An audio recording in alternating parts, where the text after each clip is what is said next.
Okay, so I'd like to go ahead and reconvene the Veterinary Medical Board meeting on Friday, July 24th, 9 a.m. And call for the roll. Dr. Noland. Here. Here. Ms. Bowler. Here. Dr. Bradbury.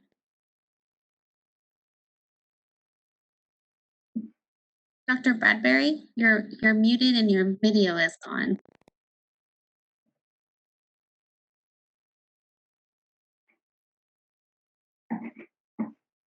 Okay, I'm going to mark her as absent and we'll keep track when she joins us again.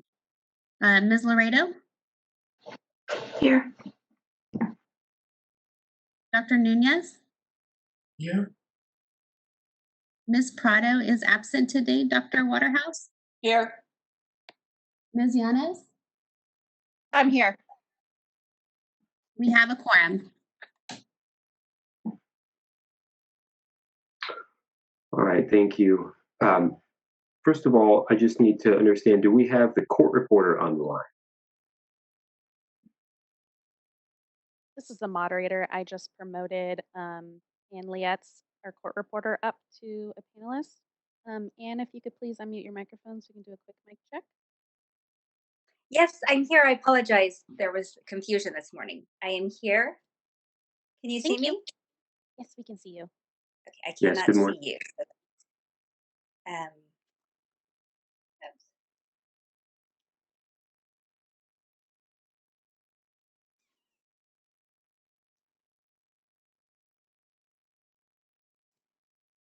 Well, good morning, Ann. We can see you. Okay. And could you hear everyone clearly? I could hear everyone. I can't see everyone, but I don't know what I need to do for that. I also don't know. I apologize. This is the moderator. If you click up at the top of your WebEx screen to the see the different panels, if you click over the floating view panel, and then you change the camera option to show grid view, it'll show multiple cameras, and then if you drag that to extend, you'll be able to see everyone's cameras. Okay. I don't know why it's not doing that. That's okay. I've done these before. Judge Gavin just showed up when he was speaking, so maybe it'll happen that way. So we can go ahead and proceed. I apologize. Okay, and then I also want to make sure that we have the petitioners here. Do we have Ms. Golick?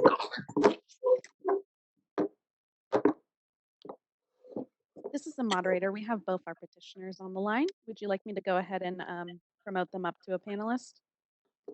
Well, let's just do Ms. Golick first because, let me ask the board. On your agenda, I've got her listed first. Is that the order? That's correct. Okay. All right. So yeah, let's promote Ms. Golick up. Okay. So I'll be promoting Ms. Golick and as well as her legal counsel, Ms. Yamini.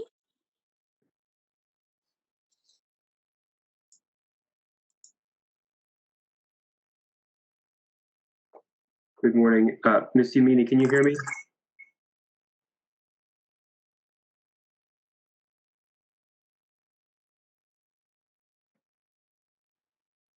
Ms. Golick. Yes, I can hear you. Yes, sir. Okay, Ms. Yamini. How do I spell your name?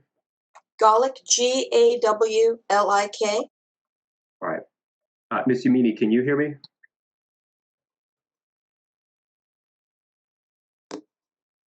I'm not hearing Ms. Yamini. Ms. Yamini, this is the Yes. Can everybody see me now? I now see a window for your space, although it's just your initials in it. So. Oh, okay. Let me see if I can. There we go. Start my video. Can I be seen? Are you able to see me now? Yes. Okay, wonderful. Thank you. All right, thank you. Let me just explain before we go on the record briefly how this will go.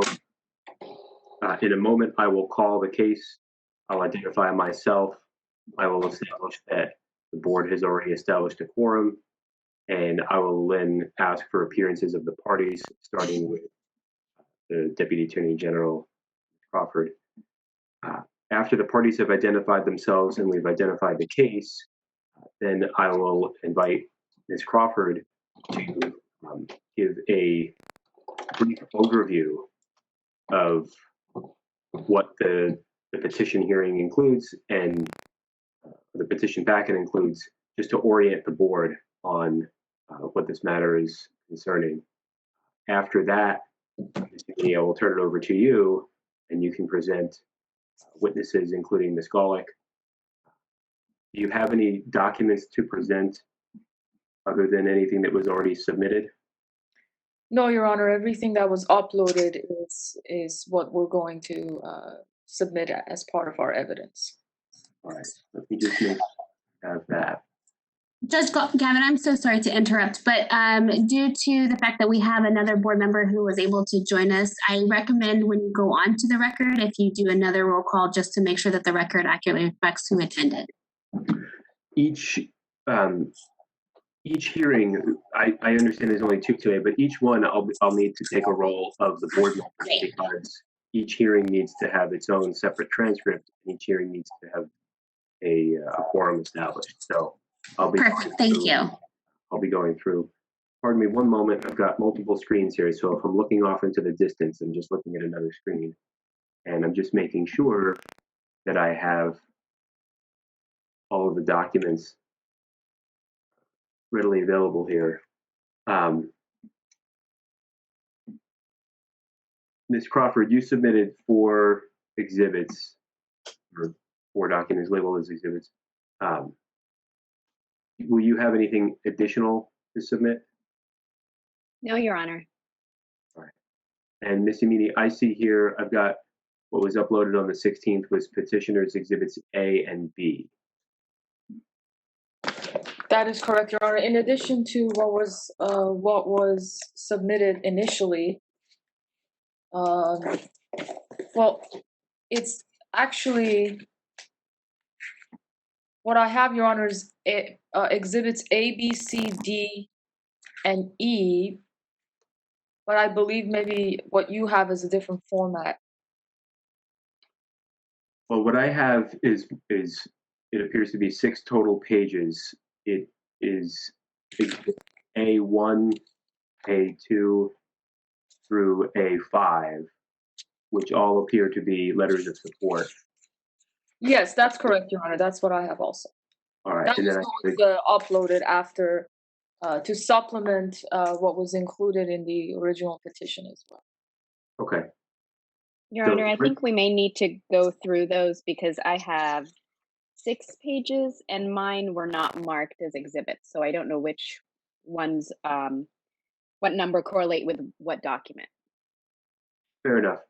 So again, this is why I do this off the record, so that we don't clutter the record with these things. So let's just do that now.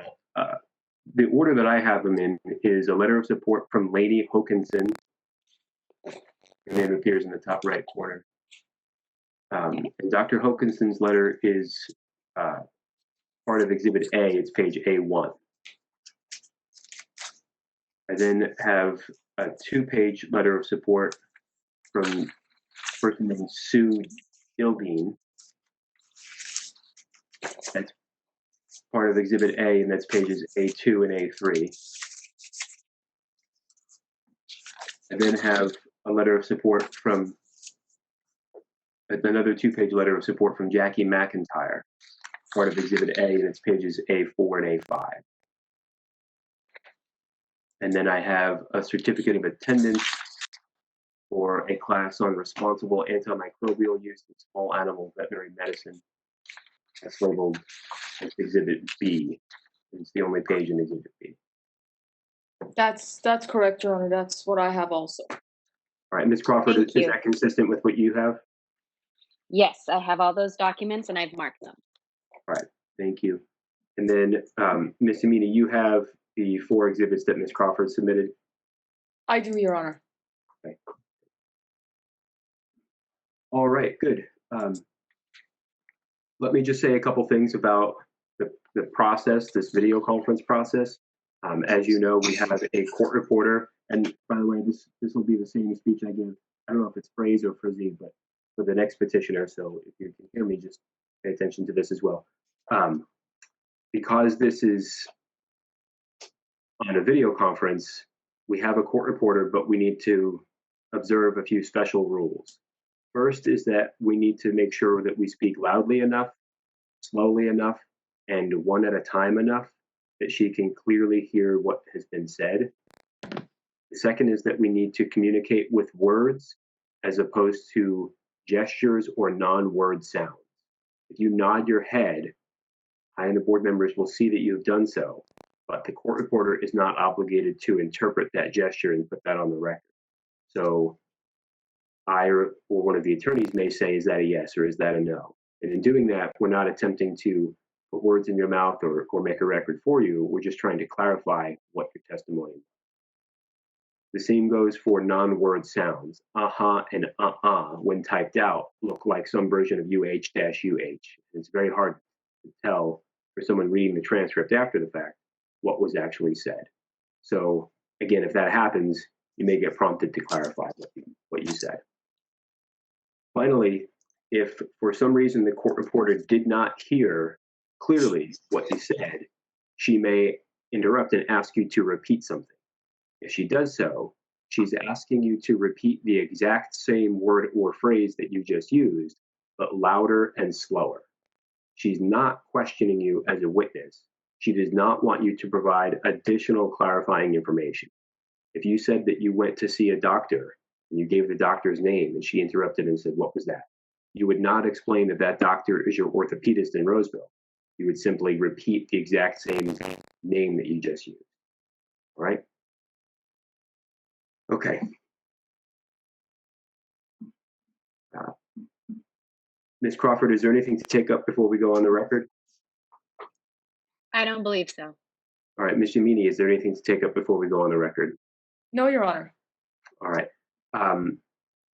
Just briefly, after the presentation of evidence, I'm going to give Ms. Crawford a chance to cross-examine the petitioner, and the board members will also have a chance to question the petitioner.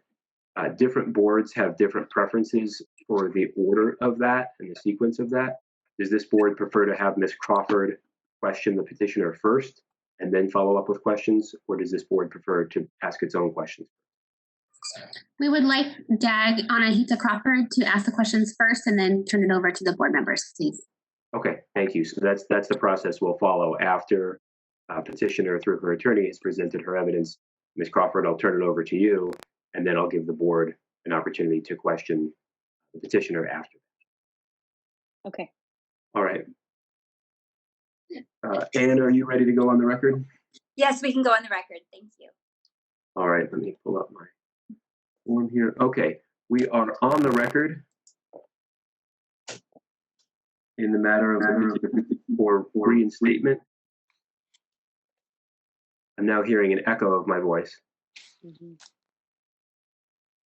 Let's start over.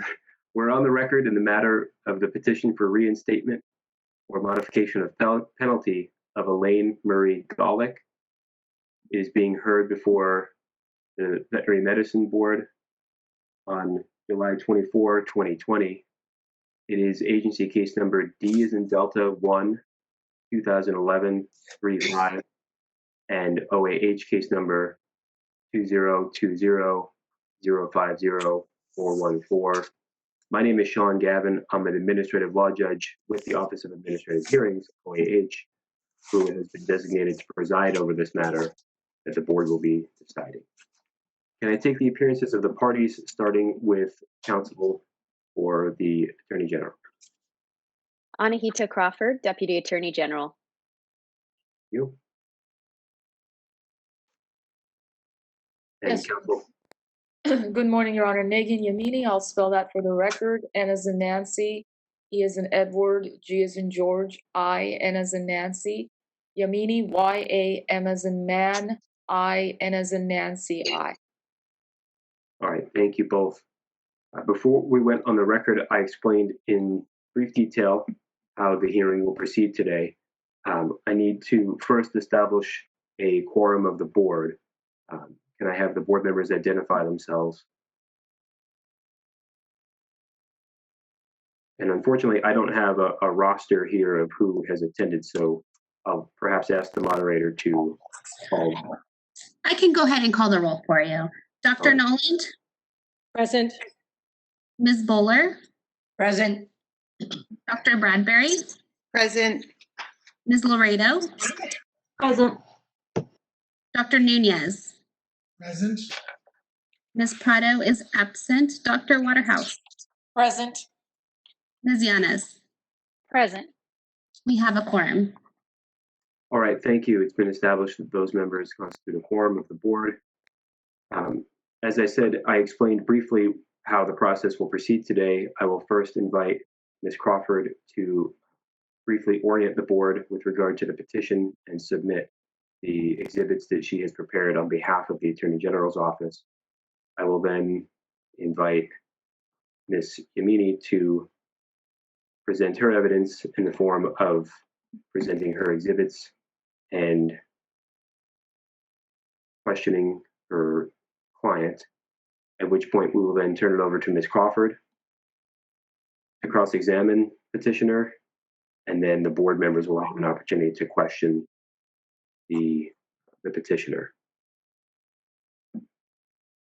After that, the parties will be entitled to make closing argument if they so wish.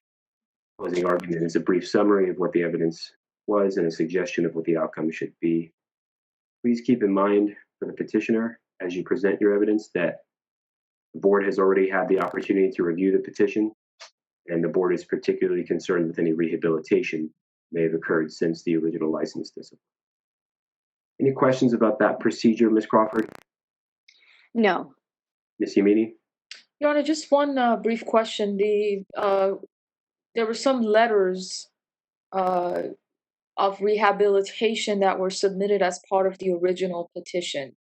Would the court still require me to submit those into evidence, or have those already been submitted into evidence?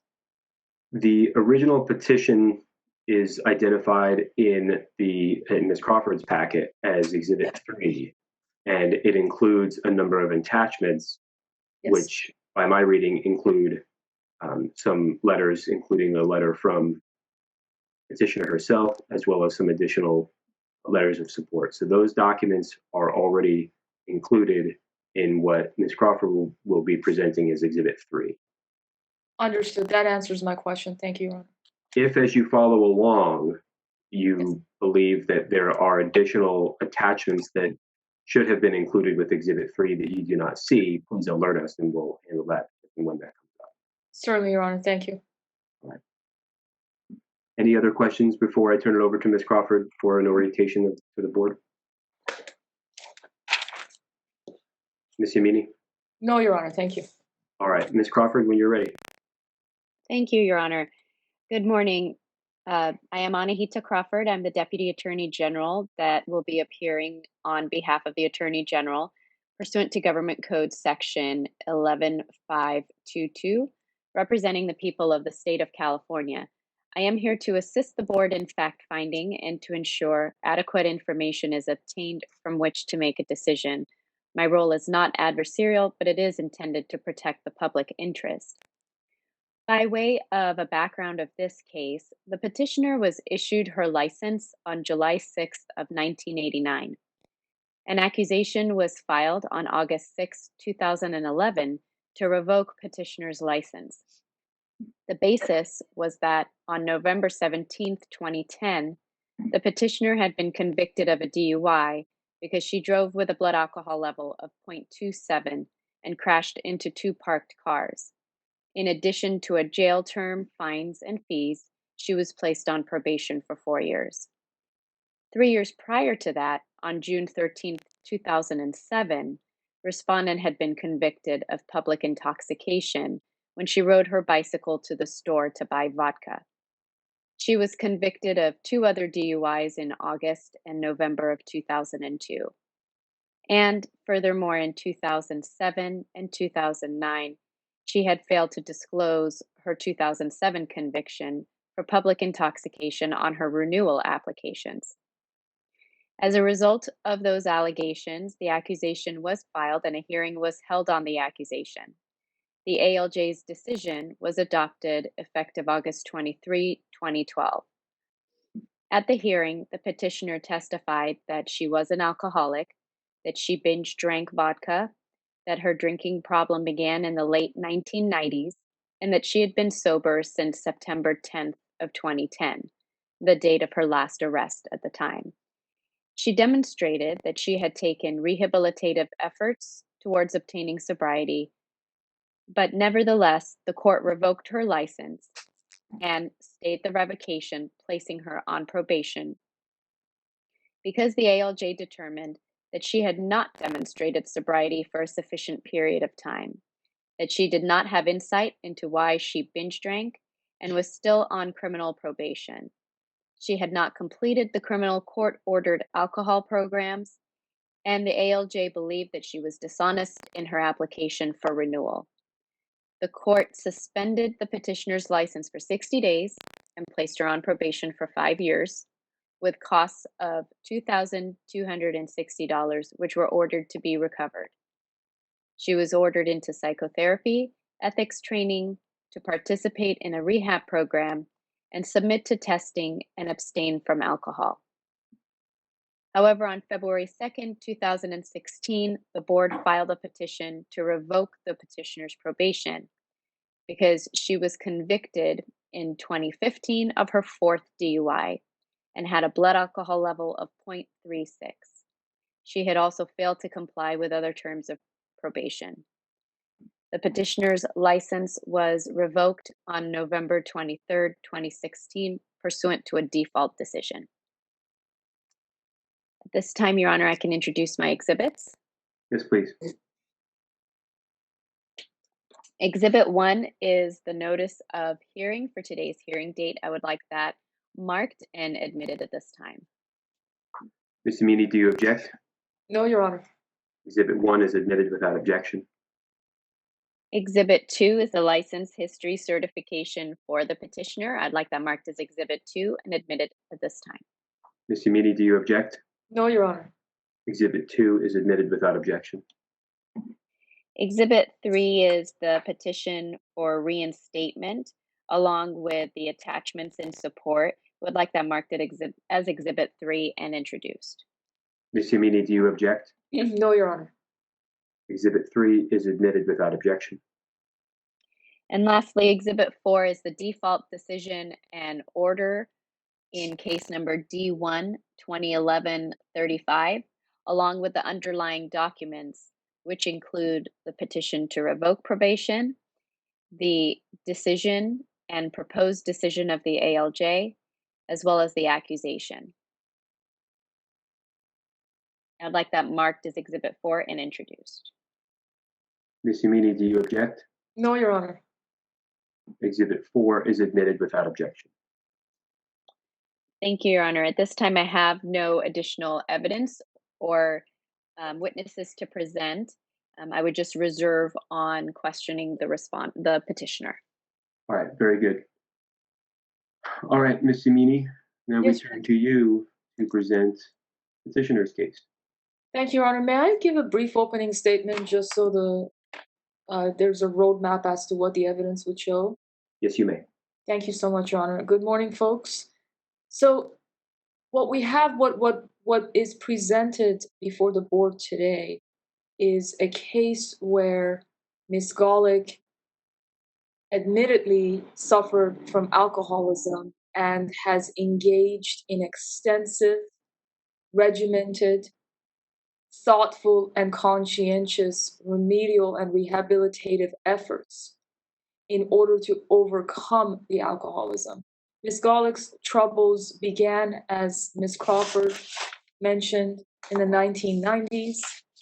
She had a constellation of alcohol-related issues and a couple of alcohol-related convictions. She was put on probation in August of 2012, And she, prior to that, as Ms. Crawford also acknowledged, she had engaged in extensive rehabilitative and remedial measures in order to overcome the alcoholism. Unfortunately, in October of 2013, she suffered a very debilitating hand injury. She was bitten by an animal at work, and she was unable to work, and she lost complete loss of function. She suffered a complete loss of function in her left thumb. That then led to unfortunately, a downfall for Miss Golick. And in June of 2015, she suffered yet another DUI. And then unfortunately, she was put on probation was revoked subsequently. What is different, Your Honor, and members of the board now is that Ms. Golick has a support system, very regimented, conscientious support system that she didn't have before. She has engaged in systemic, conscientious, regimented, remedial and therapeutic and rehabilitative efforts. She has insight now that is much more profound and deeply ingrained, and the result of years and years of conscientious effort to overcome her alcoholism. The board will see that Ms. Golick attends AAs daily. She consistently and regularly works on AA 12-step programs and incorporates those 12 steps into her daily life. She speaks on AA panels. She has helped organize and attend the 2019 San Fernando AA convention and is engaging in similar projects. The most important thing that I would like to highlight in the course of these proceedings is that Ms. Golick has resided in a sober living since 2017 and has volitionally remained there longer than it was necessary for her to do so. That is how conscientious she has been in proving to herself and in proving to the community that she has overcome her alcoholism and that recognizes that this is a lifelong process. So what is different now from before is the level of insight that Ms. Golick has acquired, the community support that she has, as well as the frequency and deeply ingrained nature of the rehabilitative efforts that she has taken that I believe would alleviate concerns for public safety.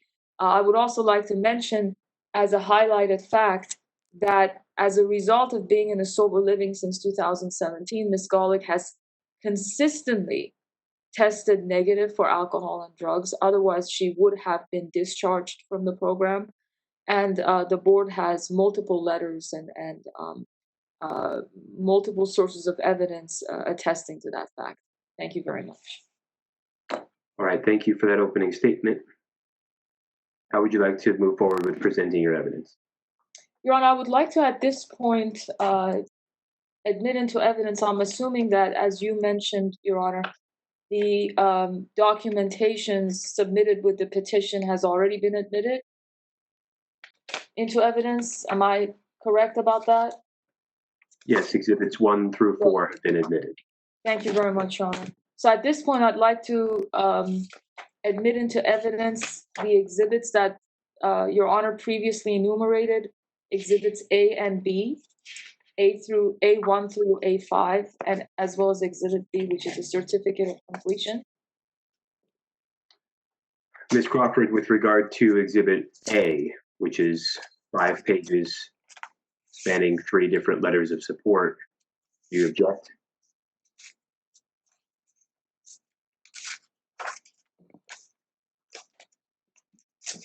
Sorry about that. No, I don't have any objections. All right, exhibit A will be admitted without objection. And Ms. Crawford, with regard to exhibit B, do you object? No, I assume that Ms. Golick will be testifying to these documents, so I don't have any objections. All right, exhibit B is admitted without objection.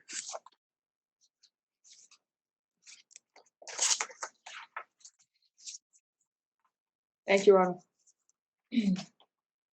At this point, Your Honor, may I start questioning Ms. Garlick? Yeah, Ms. Golick, I'll have you raise your right hand. You solemnly swear or affirm under the penalty of perjury that the testimony you'll give in this matter will be the truth, the whole truth, and nothing but the truth. You are muted. I do. All right, thank you. Ms. Yamini, when you're ready. Thank you. Good morning, Ms. Garlick. How are you? Good morning. Thank you. I'm well. Ms. Garlick, what I'm going to do is I'm going to take you all the way back to the 1990s when this. Let's talk about the start of your alcoholism. When would you say that you started drinking? Was it middle of 1990s, early 1990s? I started drinking in college with my college friends. And as far as when I may have crossed the line, when I did cross the line into alcoholism, for me, it certainly wasn't an invisible line, as some people call it.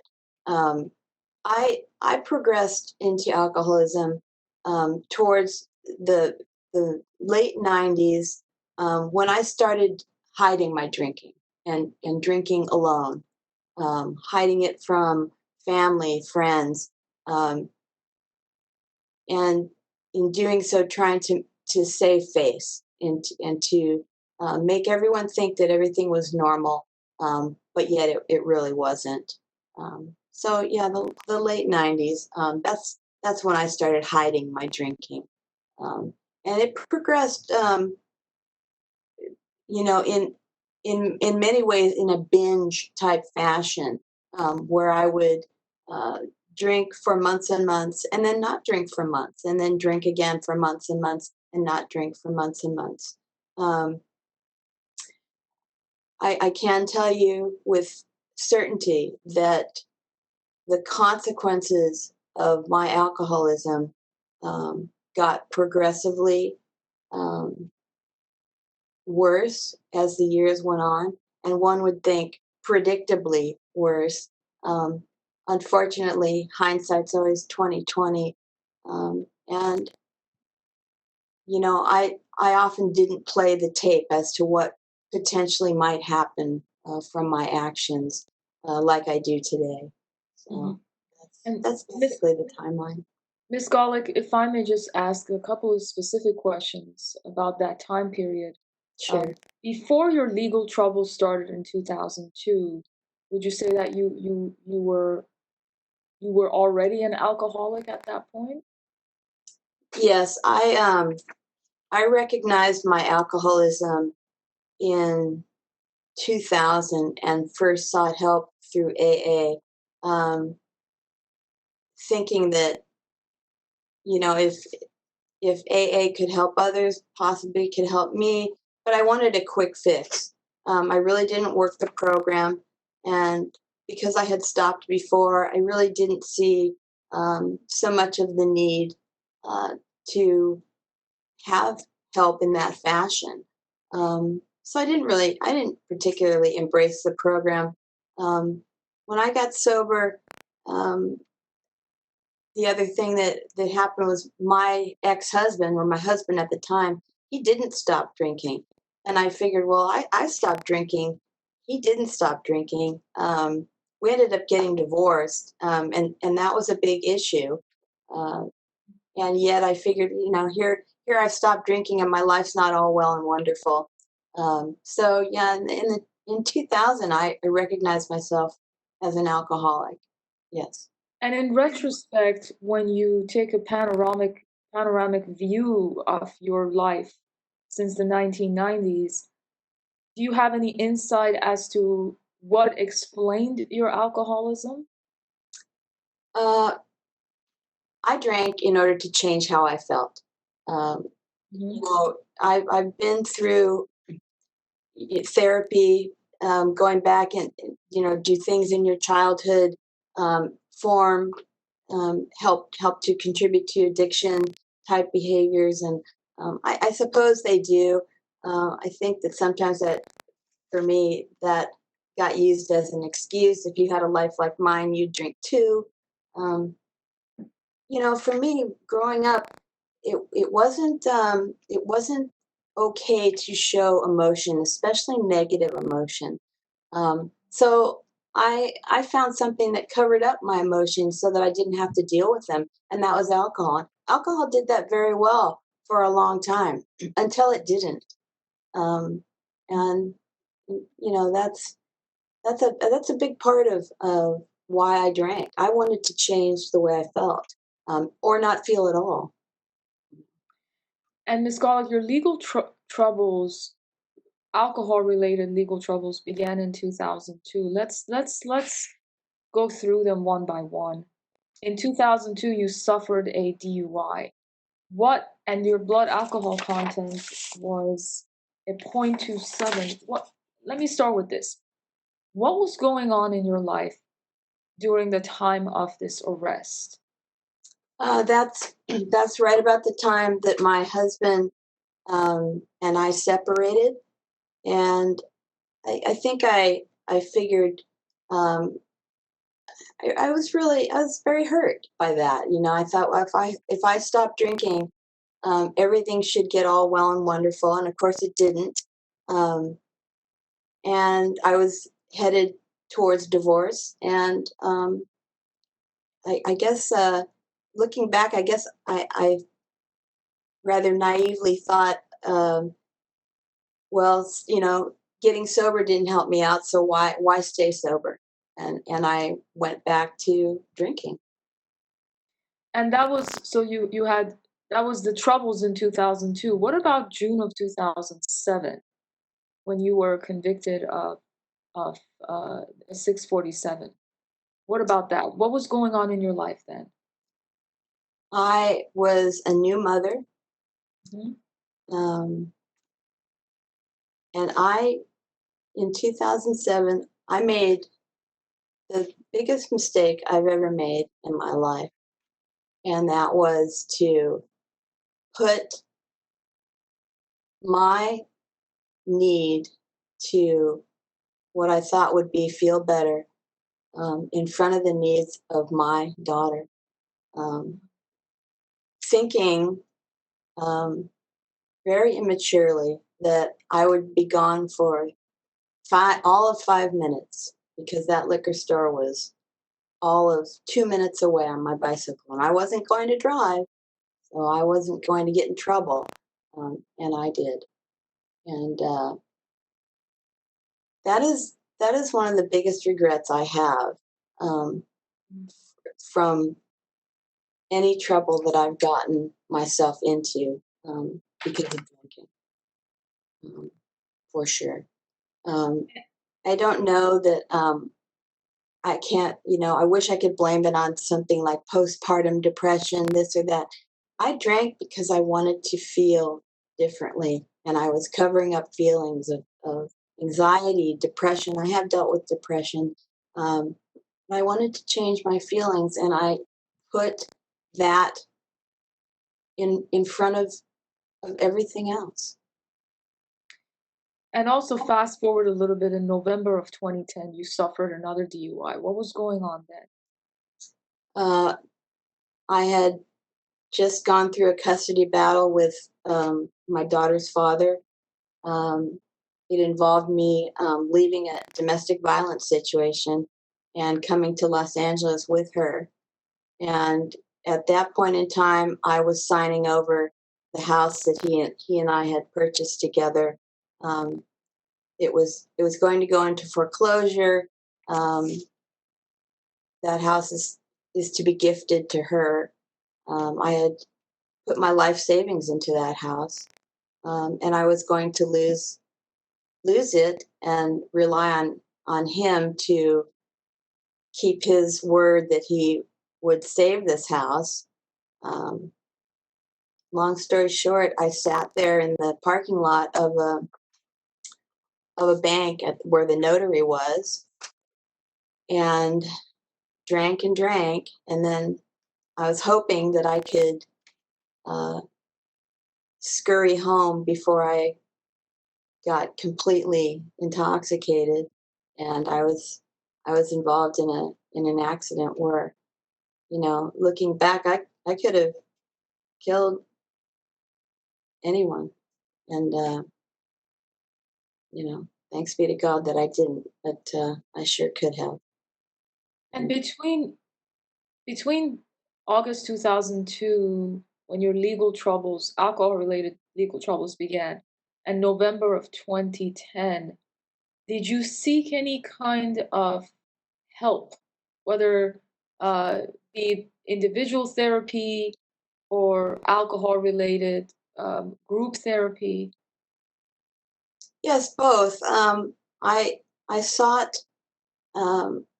therapy, and to be quite honest, I sought therapy to get the legal system off my back.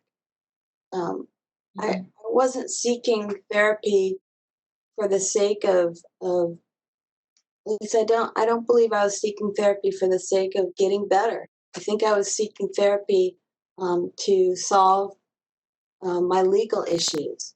And In other words, the court in every single one of these convictions had required you to do alcohol-related classes and courses. yes, That's what you're referring to, right? yes.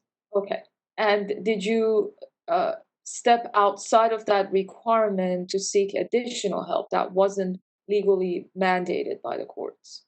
I had been in and out of Alcoholics Anonymous. I did go to therapy through Kaiser off and on, not consistently. And I certainly wasn't ready to embrace the program of Alcoholics Anonymous and do the work that is required to stay sober.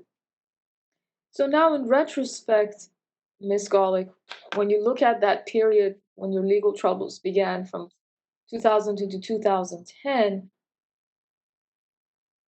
what is your explanation? And you did talk about it a little bit just now. What is your explanation as to why the measures that you took didn't work, didn't sufficiently address your alcoholism? You know, what's different, I can just speak to what's different for me today. Sure. And in the past, 3.5 years of sobriety. I'm fully invested. I'm willing, I'm open-minded to work the 12 steps of Alcoholics Anonymous. Because it's said that Alcoholics Anonymous, it's available for people who need it, but it really works for people who want it. I went into AA so many times looking for a quick fix, and thinking that there must be some magic pill, and I've tried those too, the acompressate, anything that could physically help relieve my alcoholism. But I always had a lurking reservation that somehow, some way I could control and enjoy my drinking. And I certainly, if I was controlling my drinking, I certainly wasn't enjoying it. And if I was enjoying my drinking, I certainly wasn't controlling it. But I always had a reservation, just always somewhere in the back of my mind that I could somehow figure out a way to drink successfully. Alcohol used to work for me. It used to do what I wanted it to do, until it didn't. And I went a long time in and out of AA thinking, I'm not like them. Don't you see? I have a career. I have a house. Until I didn't. I had a house until I didn't. I had another house until I didn't. I had a career until I didn't. And so I was never looking for the similarities. Now in AA today, I see the similarities. And maybe that's what it took for me is a great deal of loss um, to understand that I'm just like one of everybody else. I'm like every other alcoholic. Um, and I had to follow suggestions and do what I was asked to do in AA in order to get better. And it wasn't a quick fix. It hasn't been a quick fix. But I can tell you this, that only because I've embraced the program, done the work that it takes, and work that program on a daily basis, I'm sober today. And the obsession to drink was lifted. Not in any kind of burning bush sense. Um, the Red Sea didn't part. I suppose in hindsight it has, but it didn't happen overnight for me. I didn't have some overwhelming particular spiritual experience. Mine was gradual, mine was progressive, um, but it happened. I've had a complete lifting of the obsession to drink, and thankfully the gift of serenity has been given to me. I used to hear people say in AA that they have a life beyond their wildest dreams, and I may not have a lot of tangibles, but today I wouldn't trade my best day drunk for my worst day sober, because there's just no comparison. I have serenity today, and I don't confuse it with boredom. I have true serenity today, and I owe my life to Alcoholics Anonymous, and I work the program, and I try to be an example of AA as though I'm the only person someone is going to meet. I'm their only exposure to AA that they've ever seen. That's the person I try to be today, and I give away what was so freely given to me, and that thereby I that way I keep it. I keep my sobriety only by giving it away. So I owe my life to Alcoholics Anonymous, and I never thought I would be a card-carrying member of AA, and such an advocate. And it isn't like I go around with a signboard, and stickers all over my car. I don't. But if someone asks me about AA, about my alcoholism, I'm forthcoming, and because something I say may help somebody else. And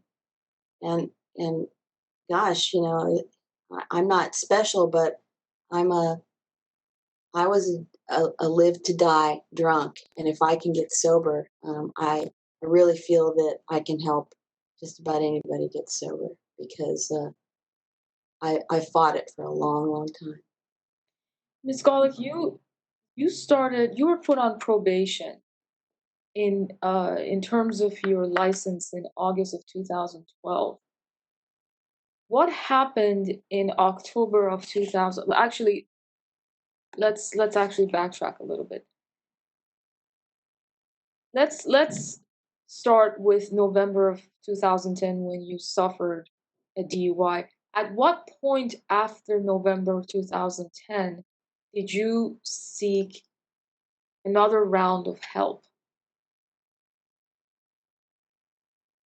Immediately. And what did you do immediately?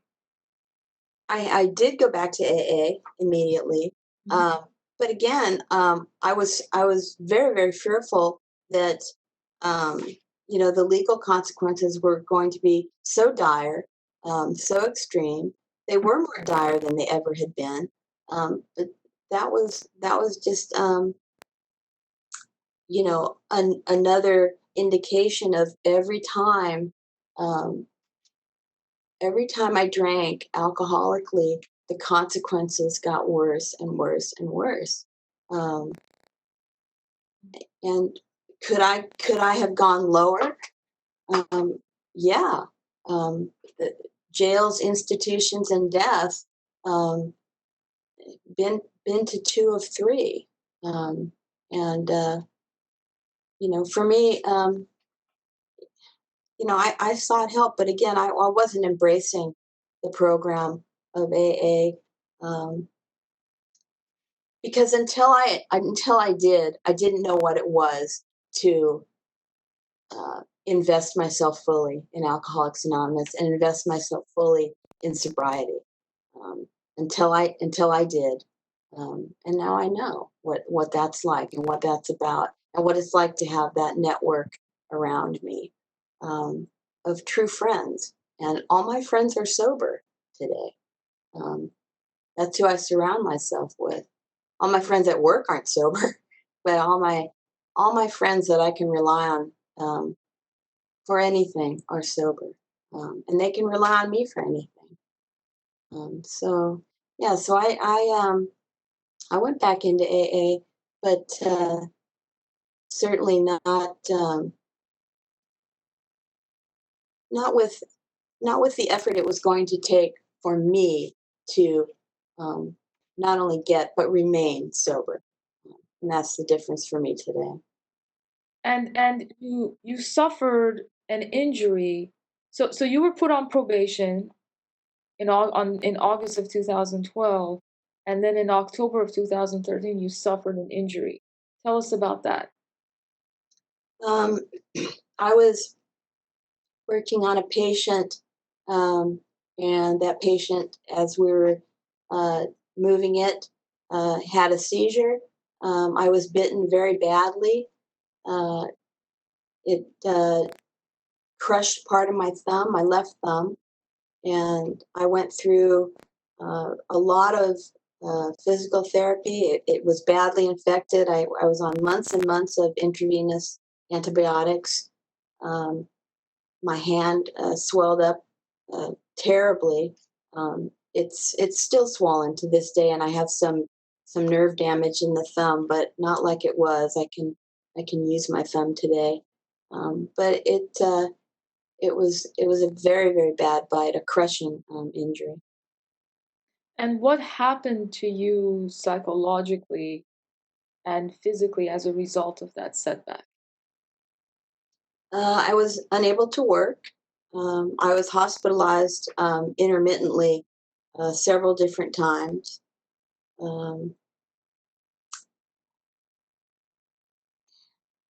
It didn't look like it was looking very good for me to go back to work from a physical standpoint. And mentally, I was very depressed because of that. Although, just as my thumb was starting to get improved and I was getting some function back in it, I suffered a rotator cuff tear on my right arm, probably from years of rock climbing and mountain biking. And I had a very, very minor fall, and the whole rotator cuff was ruptured. And I couldn't raise my arm, my right arm, my dominant arm, above my waist, just as my other hand was getting better. And that happened in 2015. So yeah, just as I was getting better from the one, I suffered a devastating injury on my dominant arm, and it was difficult to even write. So Did you start drinking again? yes, And yeah. why did you start drinking? I was borderline suicidal at the time, for sure. And then so you relapsed. Is that right? I did. I was drinking in my car, and I knew I was too drunk to drive. I had the keys in my possession. I had been starting my car to keep warm. It was in late winter, in March of 2015, and I was arrested with a very, very high blood alcohol concentration. At first I didn't think it was particularly fair because I wasn't driving, and yet it needed to happen. And It needed to happen, and it needed to happen. What do you mean by that? I think it brought me to a bottom that I needed to hit. The that was the beginning of the end, and the beginning of really what turned out to be a newfound way of living. Because after that happened, you know, I kind of gave up, and I knew after that arrest that that my probation for my license would be revoked. And I just I waited around for that letter to come, and I just let it go. I let my license go. I didn't fight it, and I didn't think I was ever gonna work as a veterinarian ever again. And so when the letter did come, I accepted it for what it was. That you know, I really thought that my life was kind of over at that point in time. And Miss Garlick, you had been your probation was revoked because of that conviction, as well as failure to submit quarterly reports. Why were you failing to submit quarterly reports? I part of those, the ones that were I was looking back through this, and part of the time that those reports were late, I was actually incarcerated for that DUI. Before then, I figured I wasn't going to ever practice veterinary medicine again, and kind of what's the use? I figured, yeah, you know, I was supposed to file reports on cases I had seen and what I'd been doing, and I wasn't doing anything. I So was I changed? was hopeless. What changed? So here we are. You've given up. You started drinking, right? Whatever measures you were taking during that time when you were on probation, in terms of attending Alcohol Anonymous and other types of classes to address the alcoholism, were not adequately working, right? Because then you started drinking in 2015. So after you suffered a revocation by default, what changed? Tell us about that. Um, How did you? that possibly could have been my watershed moment, because I had two choices at that particular junction in my life. One was to go on to the ugly. I mean, it would have been the ugly end, in terms of death. I was drinking myself to death. And the other was to accept the fact that I might not practice veterinary medicine again, but I didn't have to die a drunk. And I didn't have to do that to my family. And I didn't have to do that to my beloved daughter. I didn't have to do that to people who I had been hurting for so long.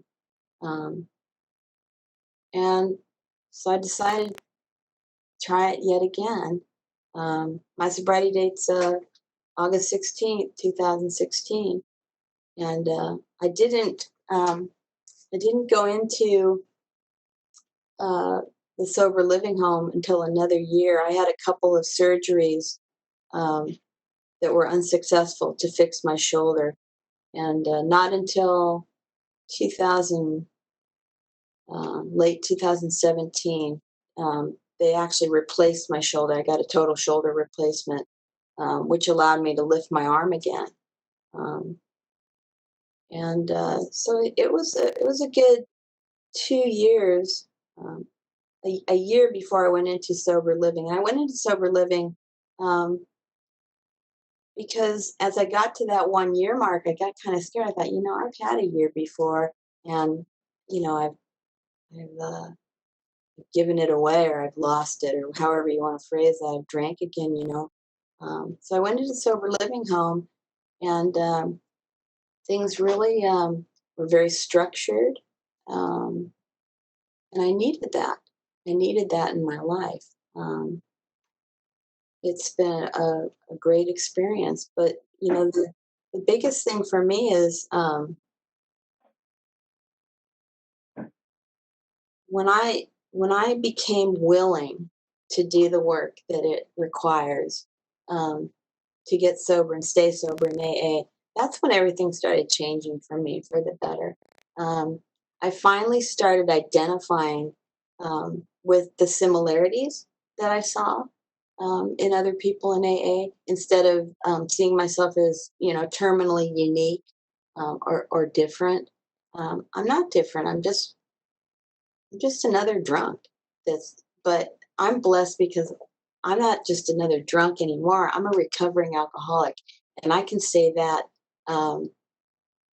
that's probably AA is really the biggest gift I've ever been given, because it gave me back my life and my peace of mind, and the fact that I today have a solution. I didn't have a solution for the longest time. How was I going to get out of this jam that I got myself into? How was I going to stop drinking? How was I going to stay stopped? And I have a solution today, and it's amazing. It's just amazing, and So, it's like no other time in my life. This is the best time in my life right now, without a doubt. so Ms. Gala, can you walk us through what rehabilitative measures you have taken since your probation was revoked in 2016? Um, well, basically, I went back into AA. I also went into therapy because I had lost my health insurance with Kaiser. So I was actually on Medi-Cal. And I went into therapy, into mental health therapy, first in the East San Fernando Valley and then in the West San Fernando Valley, to deal with depression that I had been struggling with for a very long time. And I know that part of my drinking, certainly to change the way I felt, but to improve my um, demeanor in terms of how it made me happier. A lot of times when I drank, and so I was treating my depression with a depressant. And so all that really did for years and years is make my depression worse, because I was self-medicating. And that's one thing that's been really great over the past about 2 years now, is being on no medication, no Prozac, no alcohol, and having that depression lifted, because my brain chemistry is normal again. That's just what a blessing. Not to have to battle that all the time. And I can tell you that that therapy did play a big part in helping me to understand maybe what things were contributing to my need to drink, and my obsession for changing the way I felt. But it's only been AA and the structure in my life, for sure, but AA, and the people in AA, and the work I'm involved in, um, and then going back to work. Those things, those have all contributed to um, you know my complete change in perspective, really. Um, I stay grateful because I have a lot to be grateful for. And You enumerated a couple of things in your letter that you're doing. You said that you attend AAs daily, is that right? yes, And yes. you consistently and regularly work the AA 12 steps. What does that mean exactly? AA is based on a 12-step program. I've done step 4, which is a big step for us, which is our taking a personal inventory and then sharing it with your sponsor and with God. I've done that twice in the past 3.5 years. But every day we do step 10, 11, 12, which is when we're wrong, promptly admit it. That's step 10. Step 10. Step 11, through prayer and meditation, improve my conscious contact with God as I understand God. And 12, carry the message. And that means carry the message to other alcoholics and practice these principles in all my affairs. So I practice honesty, open-mindedness, willingness every day. And every day I renew my commitment to sobriety. So I have a daily reprieve. Um, does that mean I'll never drink again? If I do today what I did yesterday, I won't drink today. If I do tomorrow what I did today, I won't drink tomorrow. I don't plan to I've heard people say, I'm not going to drink today. If I want to drink tomorrow, I'll drink tomorrow. I don't do that. Drinking is no longer an option. For me, to drink is to die, and I had to fully concede to my innermost self that I am alcoholic, and again, for me to drink is to die, and I don't want to die, and I don't want to. I don't want to be anything but sober, and it's so I live my life by those principles, all 12 of them, and I have a routine that I follow on a daily basis. If I need to start my day over, because not every day is all well and wonderful, I start my day over, and that means pause, uh, say a prayer, say the Serenity Prayer, and get on with my day. You also said you speak on AA panels. What panels, AA panels, have you? I'm involved with hospitals and institutions, which is called H&I, with Alcoholics Anonymous, and we take essentially AA meetings into jails, institutions, other places where people who may or may not be alcoholic or have a drinking problem or a drug problem. They can't get outside to an AA meeting, so we bring AA to them. That was when I was incarcerated. That was brought to me, and that was my first exposure to H&I, and it was a huge gift that AA can give to other people. So. And you also said you helped organize and attend the 2019 San Fernando AA convention. Tell us about that. I've actually been a part of organizing 2018, 2019, 2020, and I'm on the board again for 2021. That's a huge convention for Alcoholics Anonymous in the San Fernando Valley, although other areas do attend. We hold it at the Marriott every February. In 21, it's going to be virtual, but it's a tremendous weekend, just nothing but recovery. Speakers from all over the world, and it's a good 2,000 people attend. So I've been organizing that for quite some time, 2018, 19, 20, and now for 21. Mm-hmm. And you started a sober living in 2017, Ms. Golick? I started living at Hope House, where I'm still living, in November of 2017. And tell us about Hope House. What is your daily structure like there? What kinds of therapy do you receive? In order to live at Hope House, you have to be an active member of Alcoholics Anonymous and maintain your sobriety. If there's any suspicion at all that you're not sober, you're tested. If you refuse testing, you're ejected from the home. The requirement as well is that you attend at least 5 Alcoholics Anonymous meetings weekly, that you have commitments at least one of those meetings. And by commitment, I mean you hold a position that requires you to be there on a consistent, regular basis, either secretary, treasurer. I'm secretary for a meeting. I'm my general service representative for another meeting. Ms. Golick, Ms. Yes. Golick, this is AOJ Gavin. I just need you to speak about 10% slower. Oh, sorry. Okay. I'm a treasurer. I'm a secretary. I'm a general service representative. So I hold 3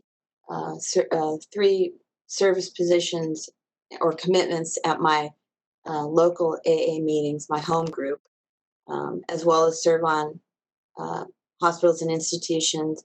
And then within general service, I represent my home group at the general service level, which really is part of the AA structure that allows the individual to have a voice in the group, and then the group to have a voice all the way to the general service office in New York. So, Ms. Golick, how often do you get tested at Hope House for the presence of alcohol and drugs?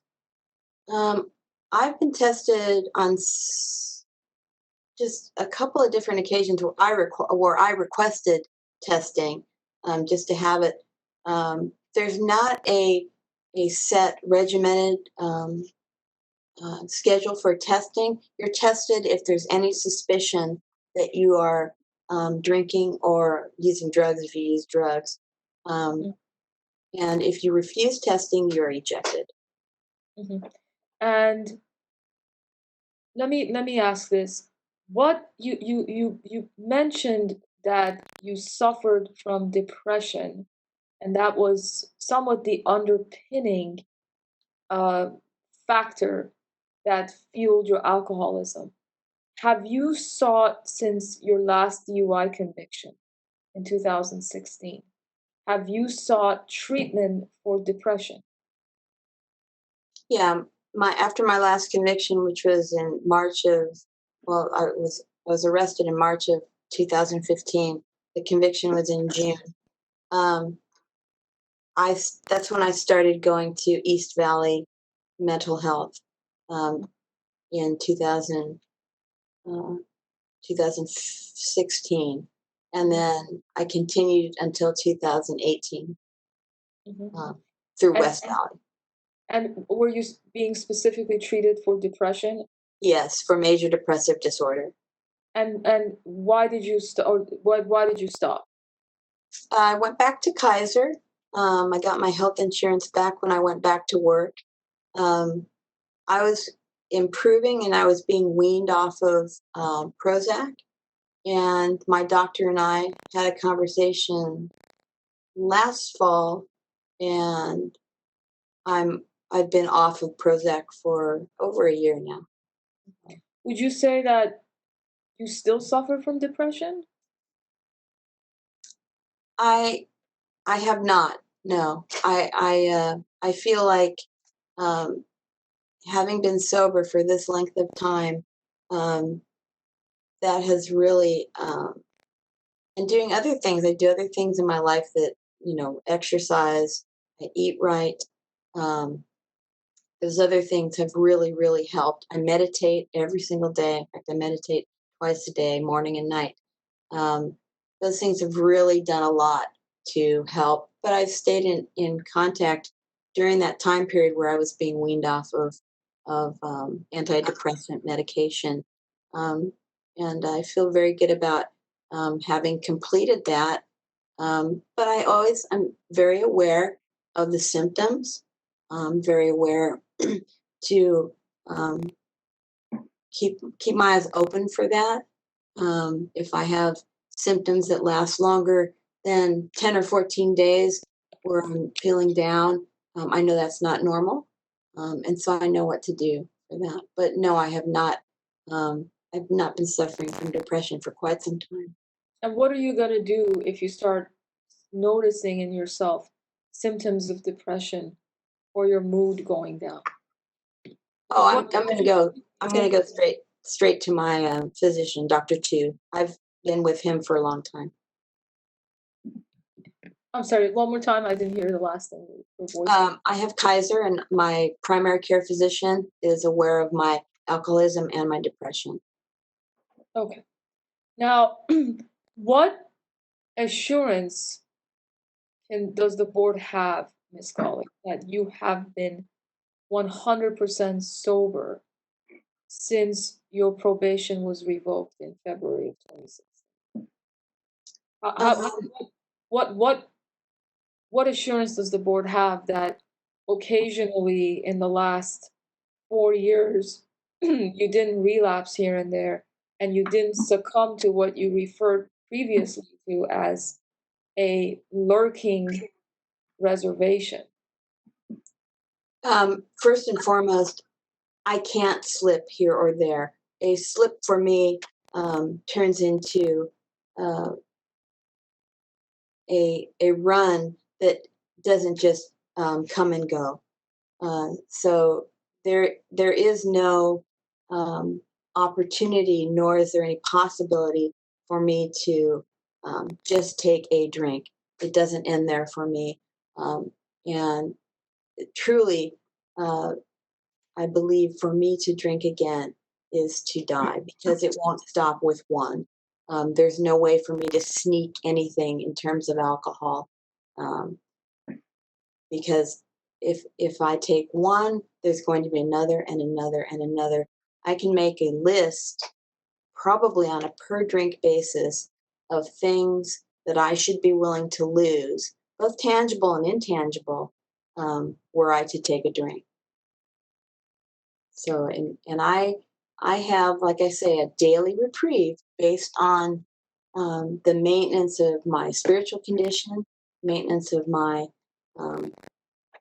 connection, and my interpersonal relationships in Alcoholics Anonymous, and the things I do every day: meditation, keeping structure in my life, exercise, taking care of myself.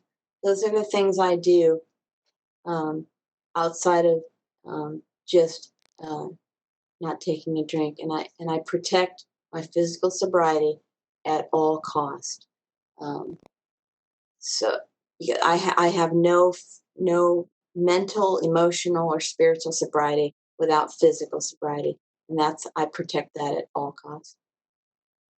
So what is different now? Because before you were put on probation, you had been engaging in AAs. You had been taking remedial measures. And certainly when you were put on probation in August of 2012, and when you appeared at your hearing, you enumerated a series of measures that you had taken to address your alcoholism, and yet you had a relapse in 2015. So my question is, what is different now? What assurance does the board have specifically that another setback in your life is not going to send you down the road of relapse? Yeah, the realization has gone from not only, it's in my heart now. It's gone from my head to my heart. There is the realization that there is not a single thing that could happen to me, around me, that a drink wouldn't make worse. No tragedy, no loss. There's nothing that could happen in my life that drinking wouldn't make worse. Drinking Isn't used that to the help. insight that you had already? Excuse me? Isn't that the insight that you had already at the administrative hearing when your license was initially put on probation? No, you know, I've had to go through some things in my sobriety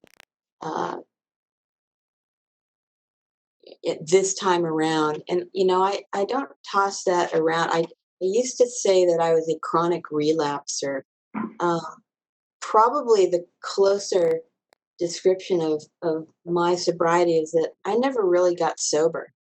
I never really quit drinking. I just put it on hold every now and again, always thinking I could go back to it, and never really understanding that the next time I wouldn't come back. I don't. I don't have another sobriety in me. If I were to go out, I don't think I would come back. Um, that's why I say to drink for me is to die. I really, I just don't feel like I've ever had. Well, certainly not the length of sobriety I've had, but I've never had the quality um, and the serenity of sobriety ever in trying to stop drinking, because that's really all I was doing.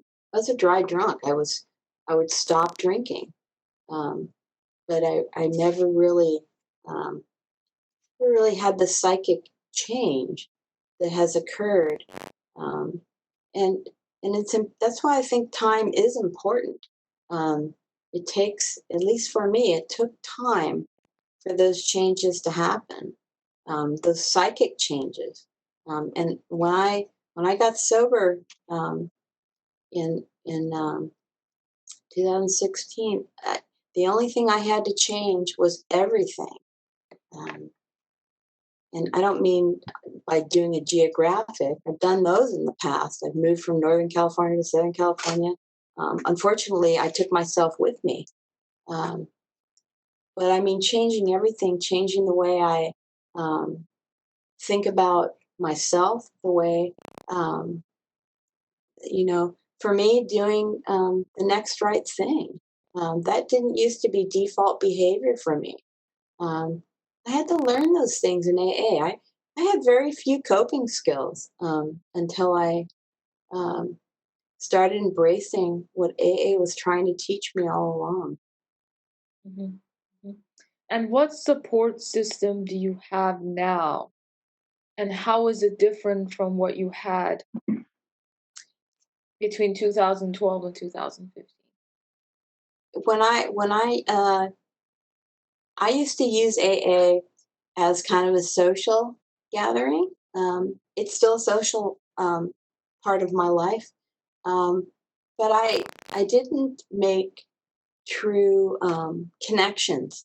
Very as I've always been one that isolates very very easily, and I now have made connections. You know, if I don't for whatever reason uh, make it to a meeting, people are on the phone with me. People are texting me, "Hey, where are you?" That never used to be the case because I didn't allow myself to get close to anybody. And today I have dear friends who know what I'm doing, where I'm doing it, and they're part of my life. Um, so. So, what, let's say you suffer another setback, let's call it, God forbid, and you suffer a work related injury or some sort of traumatic event happens. How are you going to deal with it now? And how would that be different from the way you dealt with trauma in the past? Well, you know, I can speak to that probably by example as to what's already been going on in my Please. sobriety. Um, I had a beloved friend take her life at the sober living home. Um, it's been almost 2 years now. Uh, that would have been something in the past. You know, it didn't take much less than that to make me drink. But instead of instead of at that very moment looking for an out, I immediately defaulted to looking to help my friends who were going through what I was going through. Um, so yeah, I my mom's been diagnosed with Alzheimer's. Been dealing with that for quite a few years now, and it's devastating. It's getting worse every single day. You watch someone that you love dearly, essentially lose their mind bit by bit. Those are things I am going through. Those are tragedies. Um, I don't think anyone can make guarantees on their um, behavior regarding anything. But I know based on experiences I'm having and have had in sobriety, um, how I am able to handle things that previously used to baffle me, and handle them with grace and with remaining sober. For I'm no good to anyone. Um, uh, if I'm not sober. I'm no good to myself. I'm no good. My daughter's a big motivator for me. She just turned 13, and she's got her own struggles as a teenager, especially in this world. Um, she's a big motivator for me to remain sober. Um, Mhm. And how often do you see your daughter? I share custody. I have 50% custody, but because we live um, into she's in Northern California with her dad going to school in a small town up there. I'm down here.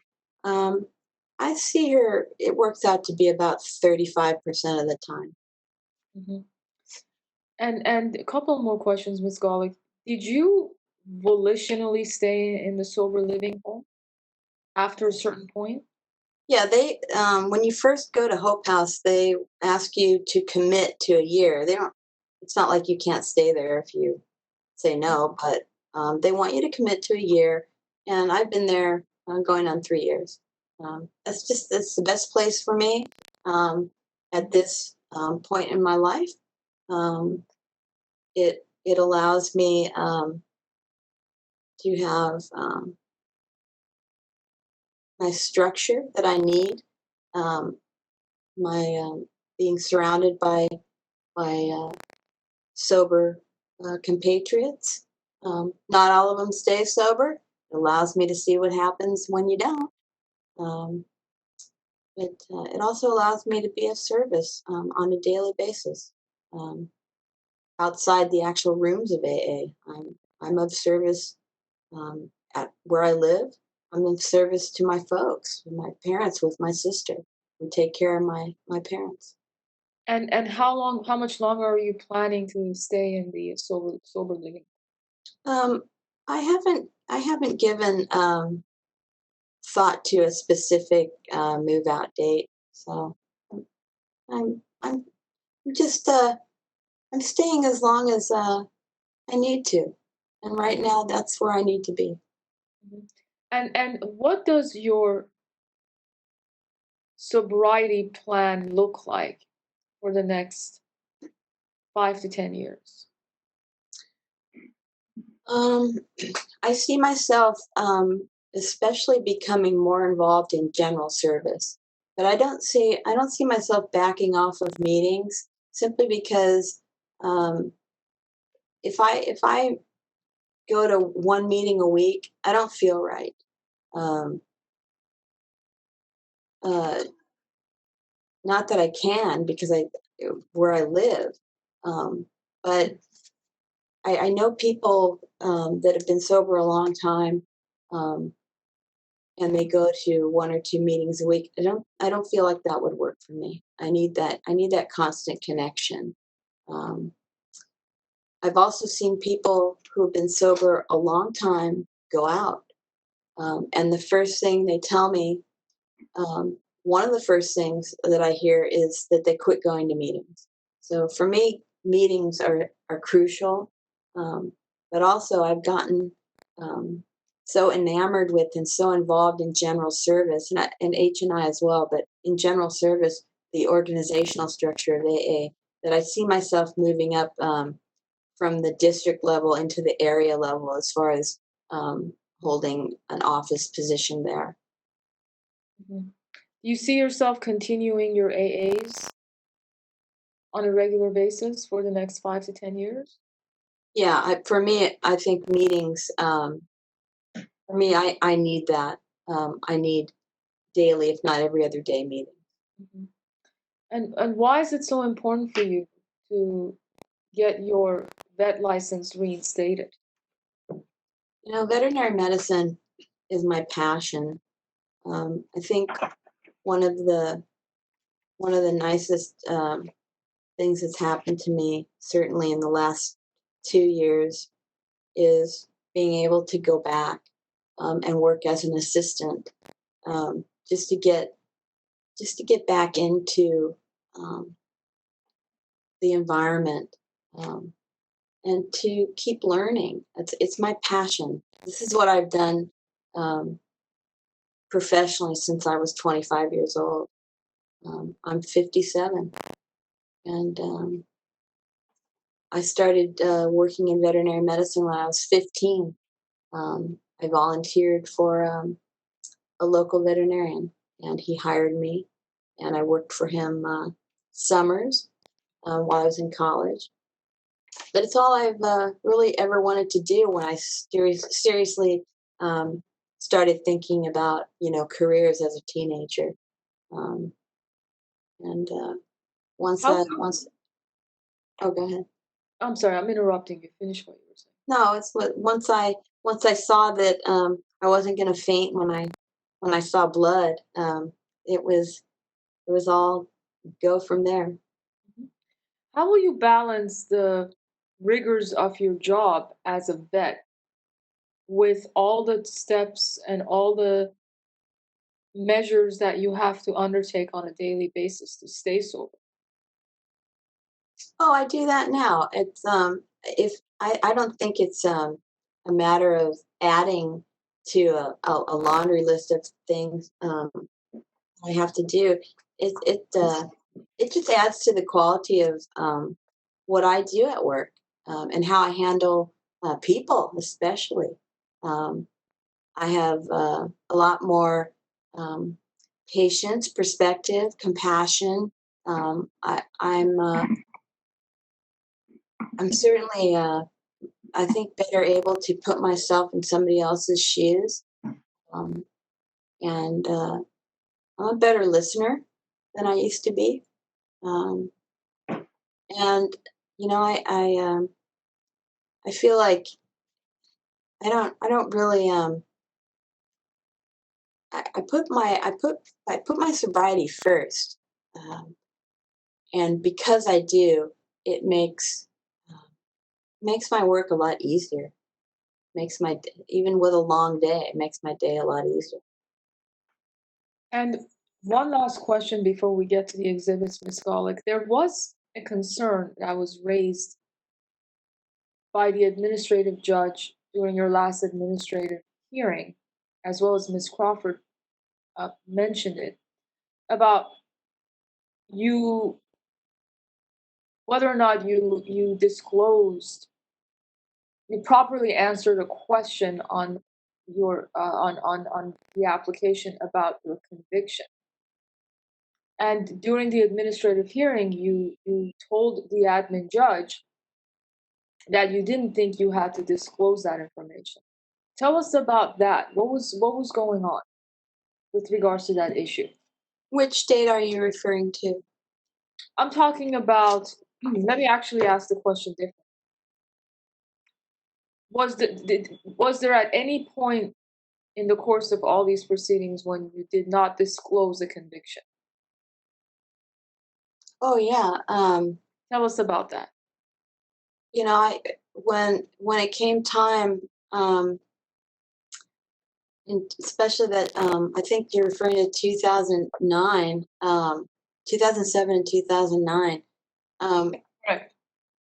I saw that box, and I was dishonest. I figured, man, if they know what I've been going through and that I got arrested, my life is over. So I checked. Have you ever been convicted of a misdemeanor? No. And I thought, I'll probably get away with it until I didn't. I was in fear, and certainly I was praying and hoping I would get away with it. I was just plain old dishonest. Lastly, exhibits A through, there were a couple of letters that were Ms. submitted. Yamini, Ms. Yes. Yamini, this is ARJ Gavin. We've been going for just over an hour and a half. I'm going to insist on a brief break for our court reporter Yeah, that's before we move on to the exhibits. Yes, and I'm so- almost done. Yes, I just have questions about the exhibits. But yes, absolutely. I understand. Yeah, so we're off the record. Thank you, Honor. And what's a good break for you? Is 10 adequate, or do you feel like 15 is better? Oh, 10 is plenty. Yes. Okay. Yes. All right. All right. So let's take a 10-minute break and come back. All right. Thank Thank you, you. Honor. Thank you.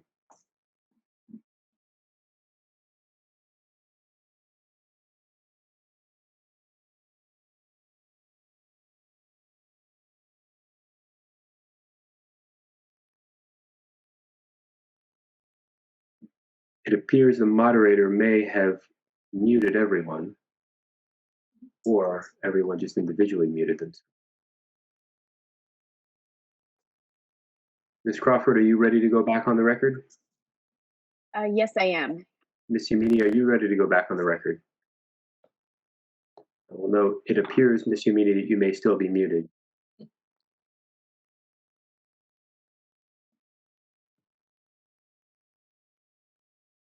Let's come back to her. Ms. Golick, assuming your attorney is back, are you ready to go back on the record? Yes, Your Honor. And when Ms. Yamini rejoins us, will you be ready? Yes, you can begin as soon as I'm ready. Yes. Thank you. Okay.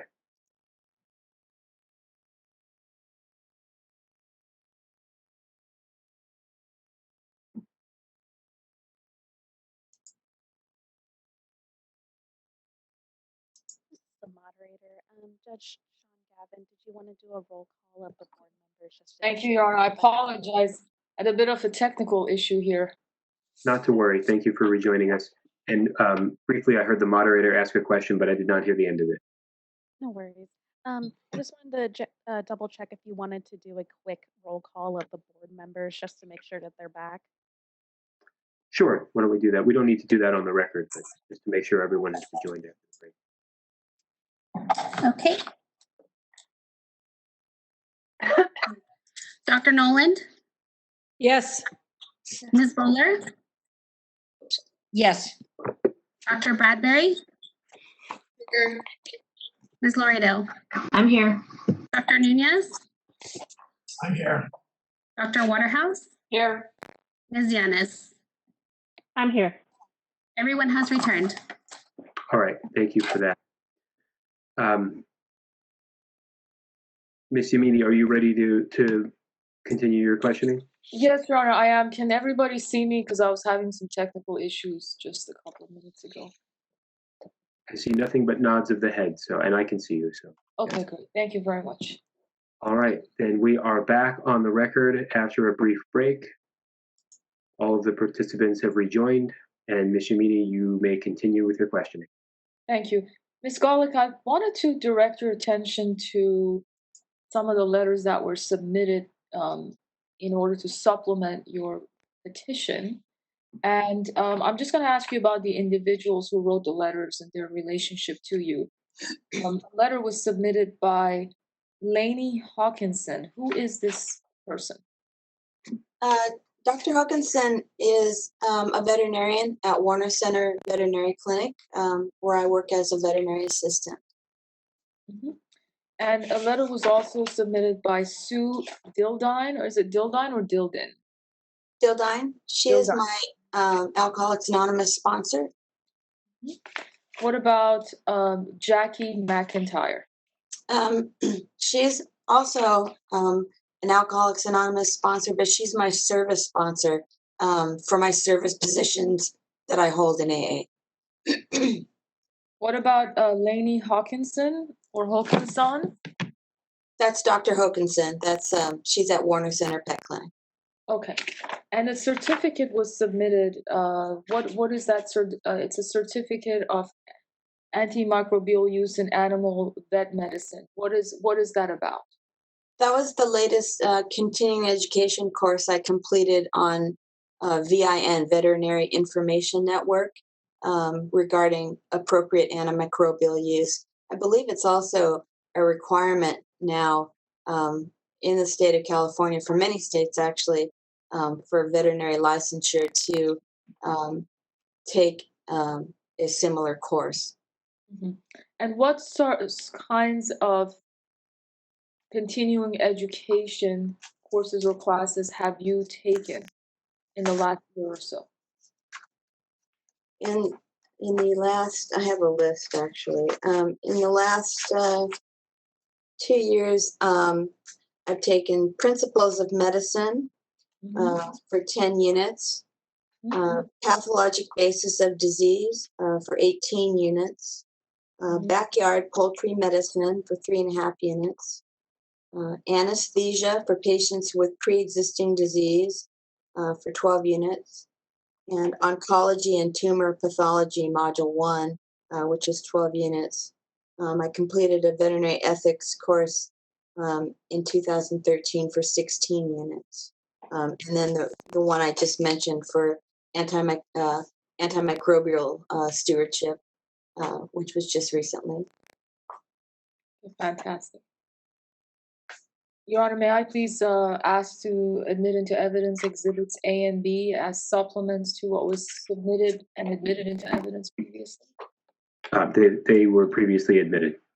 Thank you, Your Honor. I don't have any questions at this point. Any further questions? All right, thank you. Ms. Crawford, do you have any cross-examination? I do, Your Honor, but first, as an order of business, I failed to mention that I have a request to seal a confidential document in our exhibits, and that can be located on page AGO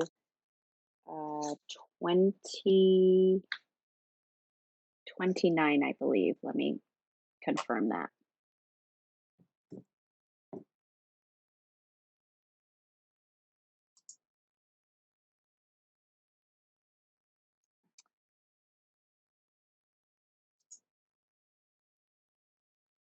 Okay, I'm sorry. It's right after AGO 18. You'll find the request for protective order sealing the confidential records, and the records that are requesting to be sealed is what follows on AGO 19. And I did serve this request on council and indicated that I would be making this request, and I did not receive an objection. That's correct, Your Honor. There's no objection. All right, pardon me while I just read this.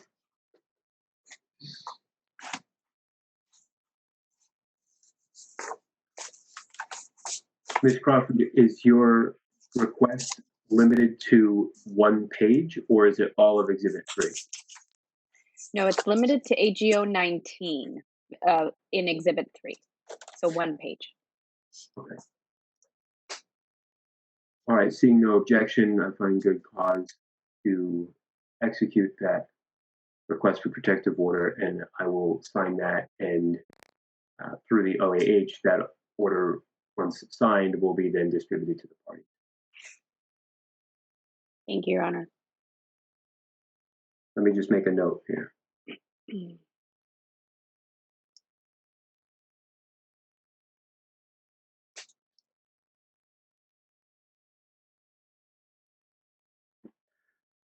All right, thank you for that, Ms. Crawford. Would you like to move on to cross-examination? Yes, thank you. All right.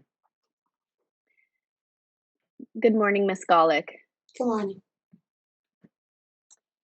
I want to ask you some questions relating to your sobriety. And first off, I certainly want to commend you for the incredible efforts you have made to obtain that. My questions are intended to clarify some of the issues that still remain. And one of the things that I think is very important to find out, and your attorney certainly asked questions about it, and that was what the difference was between from 2000 on to 2016 when your sobriety finally stuck, or it appears to have been something that you have not wavered from.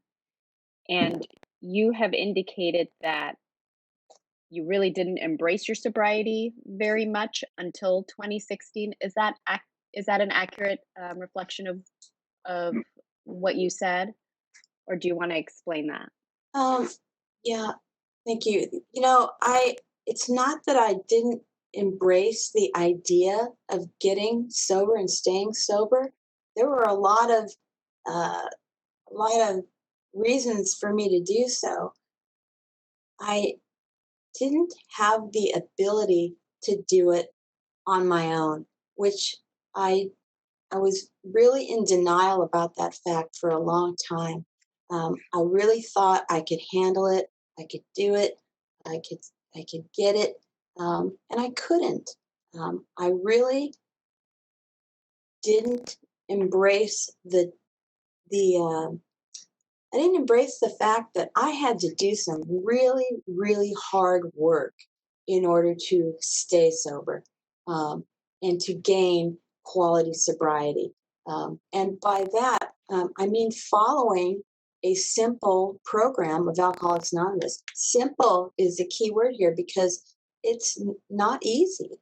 And I always had this kind of self-important, uh, you know, uh, false sense of pride that I can do this because I when I put my mind to something, I can do it. But sobriety eluded me until I really became willing to take suggestions in AA, do what was suggested, and frankly, do what they told me to do. In other words, if you want what we have, do what we do. And when I finally started doing that, everything changed. Okay. Now, in 2012, when you had your hearing before that administrative law judge, you testified in that hearing, and the administrative law judge, laid out several factors that she believed were in your favor, because you were addressing your sobriety. And the administrative law judge writes that you attend AA meetings every week. You have a sponsor. You've completed your 12 steps. You've been evaluated by a substance abuse counselor. You see a psychiatrist. You address your alcohol problems and depression with that psychiatrist. You're on medication in order to deal with your alcohol addiction and your cravings. And you're also on medication for depression. What that sounds like is that in 2012, you were really addressing your sobriety just as you are today. What is so different today that wasn't there in 2012? What is here today is my complete and utter placement of AA above everything else in my life. In 2012, I was doing the bare minimum to maintain sobriety, and it wasn't enough for me. And by the bare minimum, I mean there's a saying in AA, fake it till you make it. I don't think I was ever really faking it in AA, but I was never putting AA essentially before everything else in my life, because anything that I put before my sobriety, I'm going to lose. And I really did not understand that. Um, and I didn't really, I didn't put anywhere near the time, effort, energy, and commitment to AA that I put into it today. And in terms of my primary purpose in AA, um, isn't as much to not take a drink. It's to help others. When I help others, I get out of my own head. I stop thinking about me for once. And I'm driven to stay sober simply by giving away what was so freely given to me. And that's how it works. And that whole concept eluded me for a long, long time in AA. That AA wasn't, I thought AA was all about me and all about not taking that drink. It's so much more than that. So much more than that. And I was never involved in AA like I am today. I was never involved in H&I. I was never involved in general service, which is the organizational, the actual structure of AA. Never involved in AA to that extent. I attended the meetings. I went to see a psychiatrist. I didn't continue going. I didn't go see a therapist seriously until 2016. I went to get the magic pill from the doctor, which turned out to be not quite so magic after all. But I had to really undergo that psychic change that comes with practicing AA's 12 steps in every single aspect of my life, and and not being afraid any longer to say, yes, I'm a member of AA. Not only that, I'm, I'm a proud recovering alcoholic. I'm blessed to have what I have today in terms of um, some of the self awareness that's been illuminated for me in AA and in therapy, but mostly AA. And I've never been involved in AA like I am. Uh, and that's made all the difference for me. Is I've made AA the biggest part of my life, really, and it's going to continue to be because that's the solution for me. Okay, thank you. In 2012, the ALJ relied on your statements that you were about 2 years sober, that you were taking great efforts to protect your sobriety, and the representations you made in that court. The ALJ relied on to find that if you were placed on probation, you'd be a safe practitioner, and the board relied on that to place you on probation. Why, when you were served with a request to terminate probation, why didn't you respond to the board at that point? I had given up.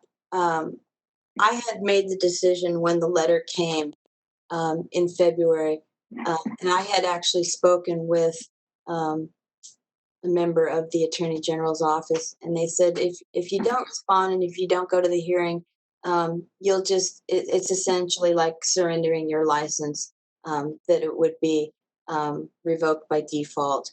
And I simply gave up. I didn't think I was ever going to practice veterinary medicine again, and I figured I really thought I had no fight left in me. It was just I had given up.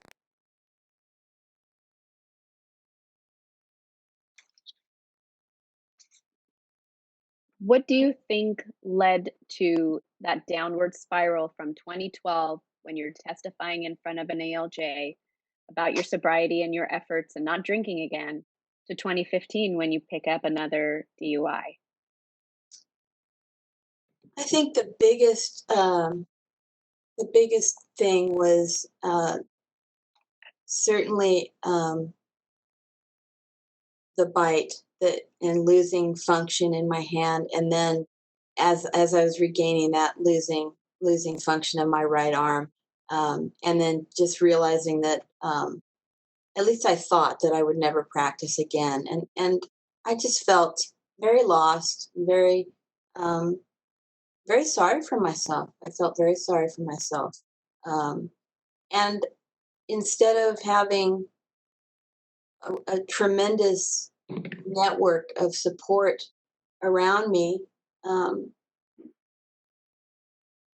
I chose again to isolate, and to sink deeper and deeper, and to the point where I felt there was no way out. And you did find a way out eventually, I did. right? I did. And and how did you reach out to the solution, as you've called it? What It's caused all. you to what was that impetus that caused you to reach out and say you wanted your sobriety again? I really think that, again, I think that watershed moment was the realization that although I had two decisions, it came down to one decision or not. Do I want to live or do I want to die? And I don't think I had ever felt that uh, that dichotomy before in my life. Based on, if, in other words, if I don't get sober and stay sober, I'm going to die drunk. And do I want that for my daughter? Do I want that for my family? Um, that's I believe when I made the decision that I'm not going to die drunk, but I'm going to die trying. And I chose to live, and that's made all the difference because in the beginning it was not easy, and sobriety didn't bring me all these gifts and all these wonderful feelings. It was work, and it was work. But the more I worked and the more I practiced, the better it got. Slowly but surely. Um, and it's only because I've been working and working and working that it's gotten better and better and better. And no, every day is not rosy, and life really is awful sometimes.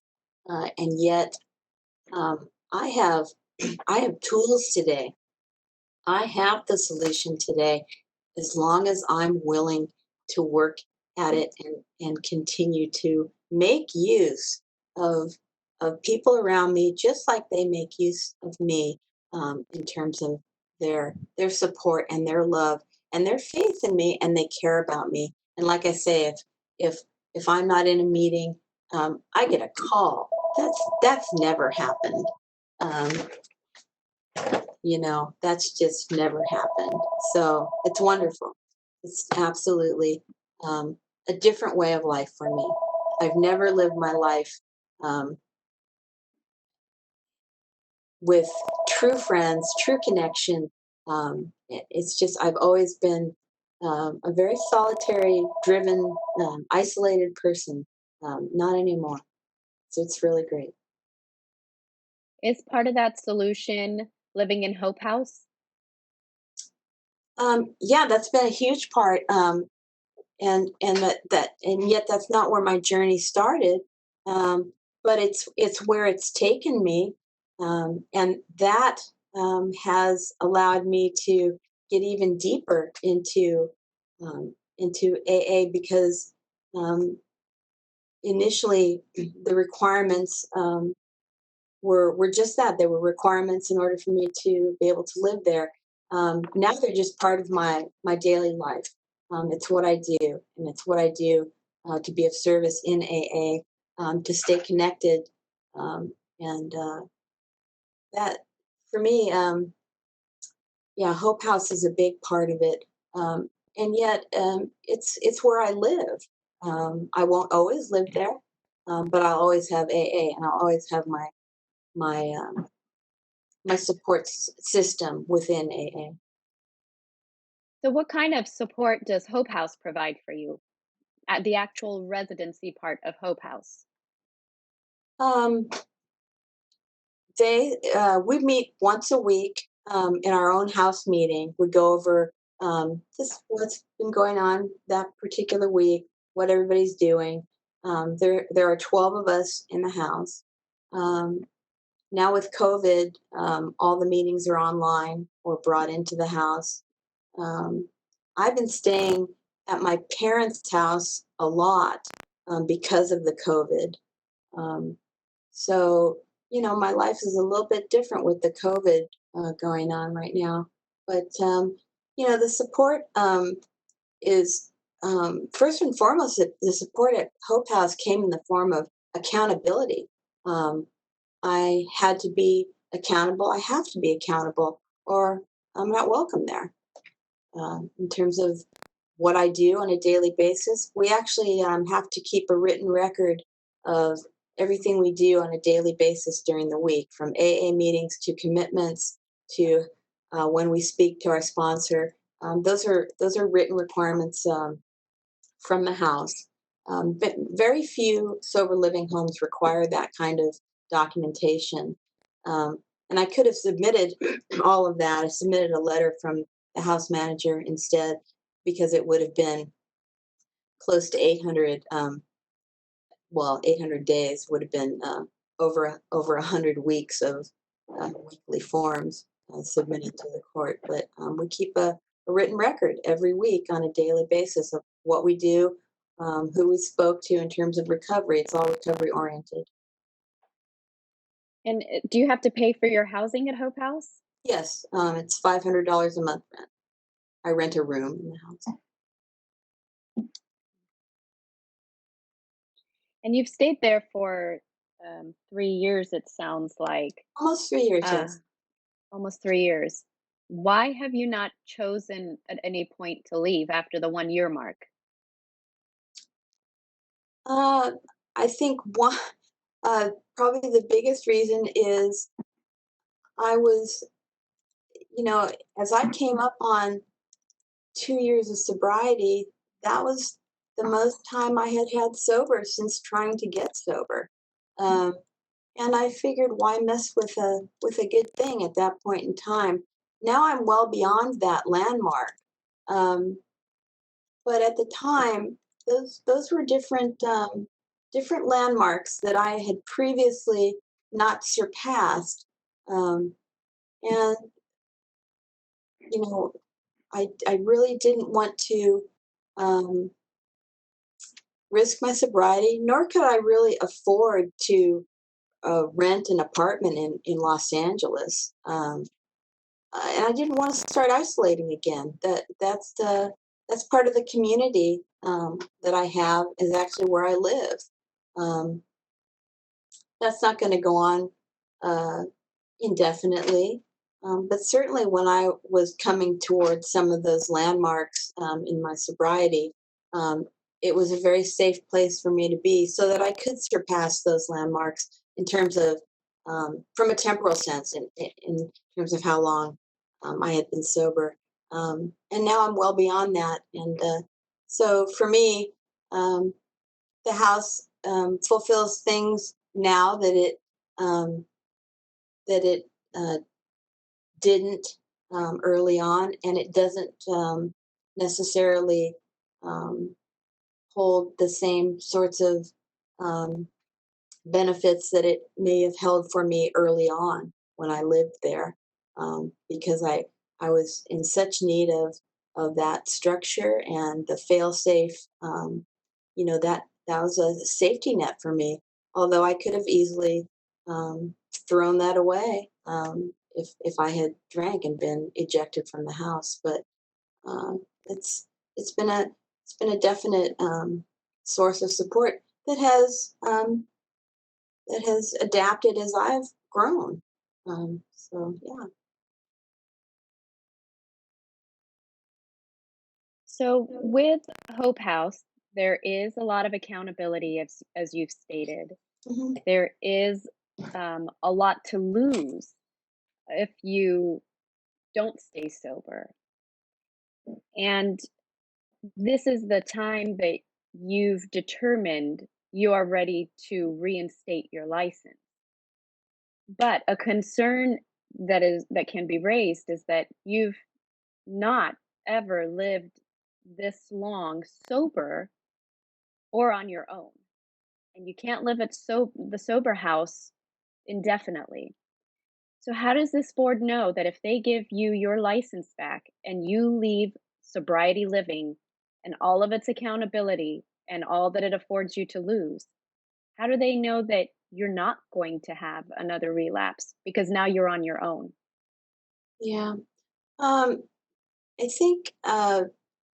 I think first and foremost, uh, even if I were to leave the Hope House, I don't believe I would be going and living on my own. I've tossed this idea around with several sober members of Alcoholics Anonymous. My next step would very likely be um, getting a place with another sober member of Alcoholics Anonymous, not just embarking out on my own. Um, and and because I am so active within AA, um, that's that has really nothing to do with Hope House per se. My accountability um, is very deep within Alcoholics Anonymous because of the service positions I hold, um, the positions on speaking panels that I lead. I recently started a meeting, an actual AA meeting back in January. That's a book study, so I'm the host of that meeting. There's a lot of accountability I have outside the Hope House, where I have to stay sober. Those are my responsibilities. I um, I have to stay sober. There's or I will die. That's the biggest accountability I have to um, to my daughter, my family, myself.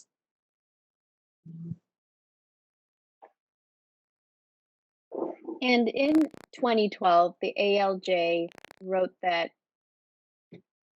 he was somewhat bothered that you couldn't identify what your triggers were specifically for binge drinking. Your response was that you're an alcoholic, is all you can say. And that concern can be said to have come to fruition when you did relapse again in 2015. So, as you sit here today, are you able to identify what your binge drinking trigger was? I know that I always had that lurking uh, reservation um, that I might be able to have it work for me. Um, the other thing that I didn't used to do very well is something called play the tape. I used to play the tape partway through. In other words, I used to play what would happen if I took a drink. I might feel better, um, and sometimes the tape would stop there. Um, although I don't experience cravings like I used to, if the notion ever comes in my head about drinking, I now play the tape all the way through. In other words, what are the potential consequences at the very end of that first drink? Because um, it's not 1,000 drinks that are my enemy. It's the first drink. And that's why I say I do protect my physical sobriety at all costs. But I play the tape now, and I play it through to its bitter end. Um, and there are very, very few not yets for me in my life. Um, and by that I mean jail institution, death is about the only not yet for me. And that's where drinking will take me. I can't sneak a drink. It's not going to be one drink. I know that from my history. I've learned that well. And that's just my deterrent. I don't want to die. And I don't want to do that to my daughter. My daughter and I have a wonderful relationship. And her being a teenager now, she's in a difficult time in her life and a difficult time in this world's life, and she needs me more than ever. And certainly a very strong deterrent. And I understand those are the reasons that if faced with your trigger, you would not drink. But I was trying to get an idea of what the trigger was, or what the triggers are that you have addressed, and your those deterrent factors then kick in and you don't drink. Yeah, I think again it's a realization that drinking used to make me feel better. It stopped working a long time ago, despite me trying to get it to work um, in any number of different ways. It just quit working. And then it started working against me. I had seizures. So the physicality of me losing my life is a huge deterrent. It's just drinking not only doesn't work for me anymore. It works. It's poison. It no longer does anything except it wants to kill me, and that's a huge deterrent for me because there's just no lurking notion that somehow, some way, I can drink and either get away with it or be safe with it or have it work. It's it's just not an option anymore. It can't make me feel better. It makes me feel worse. It takes away everything that I care about. Um, it's just a non-issue. It doesn't. Drinking no longer um, sits there in the back of my mind as a possibility. It's just not. It's just not an option.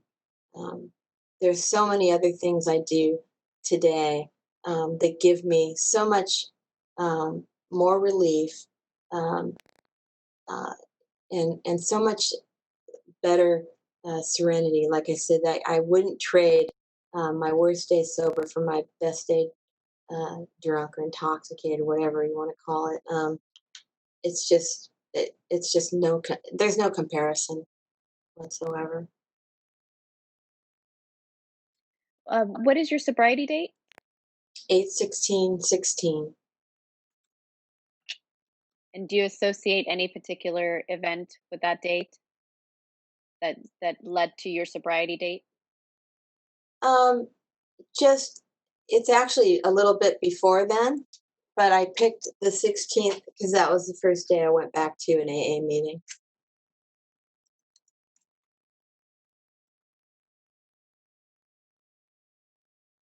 And what are you sober from? Alcohol. Have you ever had problems with controlled substances? No. And you don't Although use controlled substance? I'm Go ahead. sorry. Although when I had my shoulder surgery, the replacement surgery, I was very forthcoming with them that I was an alcoholic, and that I did not want to be prescribed any addictive substances, any pain meds. So what they did was they put a local, some sort of local anesthetic device for a line block in my shoulder. And that lasted a good 4 or 5 days post-operatively. So I needed no pain medications whatsoever. So, you know, works out if you're forthcoming about even with your doctor about your situation. So it worked well.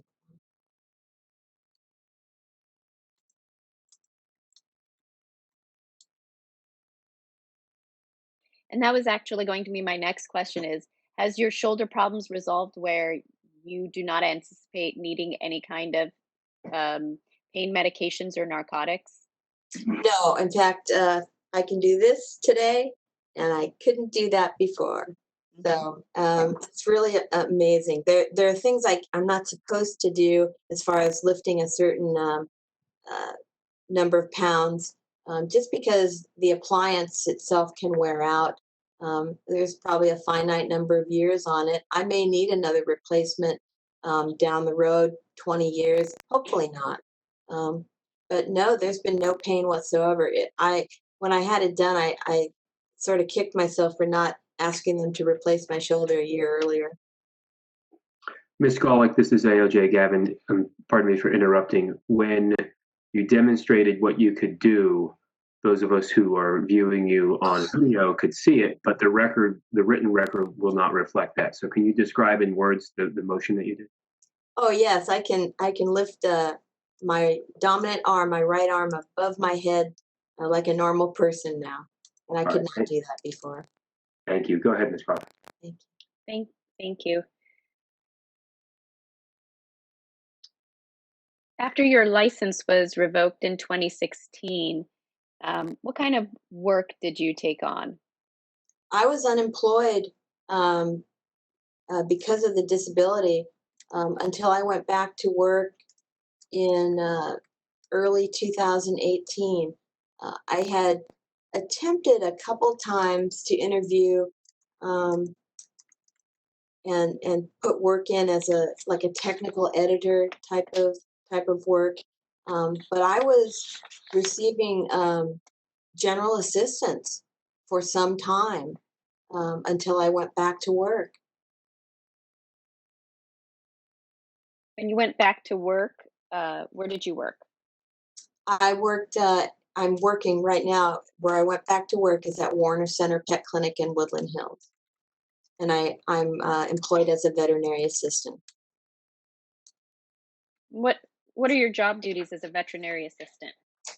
I assist the veterinarian with treatments, place IV catheters, take radiographs, draw laboratory and blood samples, urinalysis, run our in-house laboratory machines, assist with anesthesia, monitoring, and surgery. And just I clean kennels, I clean ears. I do a lot of different tasks. And you've got lots of letters from colleagues that are very positive about your assistance to them. And I was curious about one in particular where colleagues, it looks like from Lainey Hokinson, where some colleagues indicate that they consult you on blood work abnormalities, radiographic findings, surgical techniques, differential diagnoses, and these could be interpreted as somewhat practicing veterinary medicine. So can you explain how you support your colleagues without actually practicing medicine? Sure. I'm always very, very clear. And Lainey is a new grad. So a lot of times Dr. Hokinson's just picking my brain from my past experience. But I'm always very clear with the entire staff, because the whole staff knows about my situation, as well as my employers, that I am not a licensed veterinarian. I'm not diagnosing or treating any conditions whatsoever.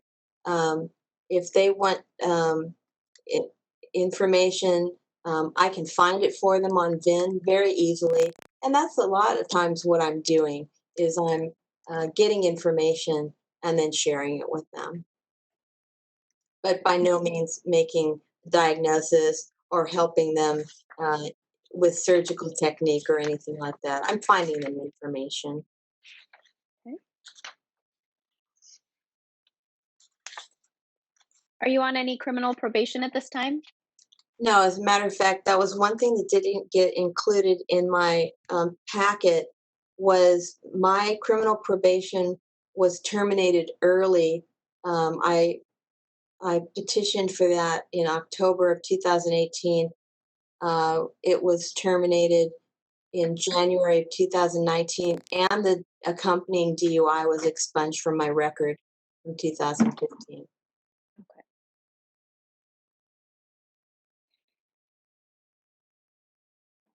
If your license is reinstated, are you prepared to take on the cost recovery that would accompany that reinstatement? Yes. I don't have any other questions for you. Thank you. Thank you. All right, thank you, Ms. Crawford. Before I turn it over to the board, let me just see if Ms. Yamini, you have any redirect. Yes, Your Honor, just one brief question. Ms. Golick, if your license is reinstated, and if there are certain conditions and restrictions on it, are you willing to abide by those conditions and restrictions? Yes. Thank you. Nothing further. All right, thank you. So now is the time for the board members to ask any questions they might have. I have a participant list, and we can do it one of two ways. Either you can use your WebEx functionality to virtually raise your hand and alert me that you as a board member have a question, and I will then invite you to speak. Or we can have the moderator simply just do a roll call in whatever order she chooses, and the board members at that point will ask any questions they have.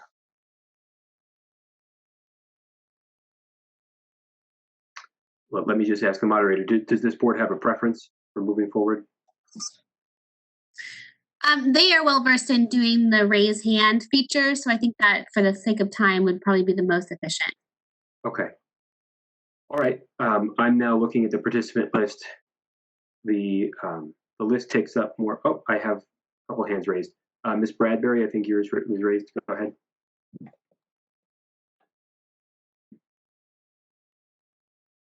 Hi, Elaine. Thank you for coming and kind of bearing your soul and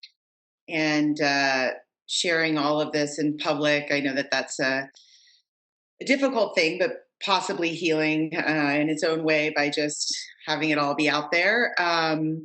You've obviously done a lot, and your ups and downs are, as you probably are aware, not unusual in a path to sobriety. So congratulations on staying on that path.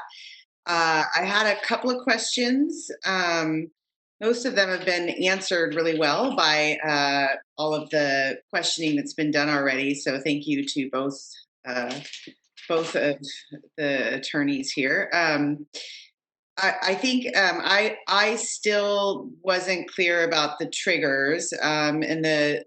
I think that you actually have talked about them and shared a couple of them in your story, but it really hadn't been when that question was asked. I didn't have. It didn't sound like you had crystallized that to share with us.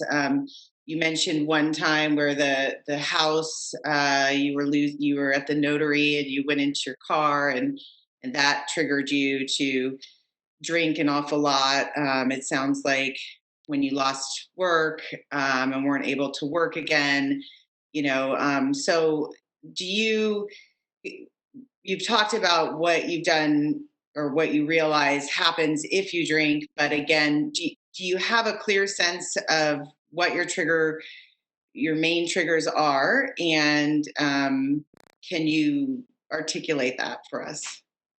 Sure, thanks.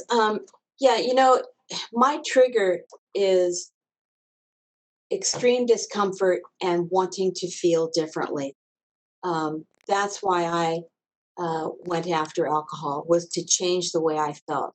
So avoiding extreme discomfort, especially emotional discomfort.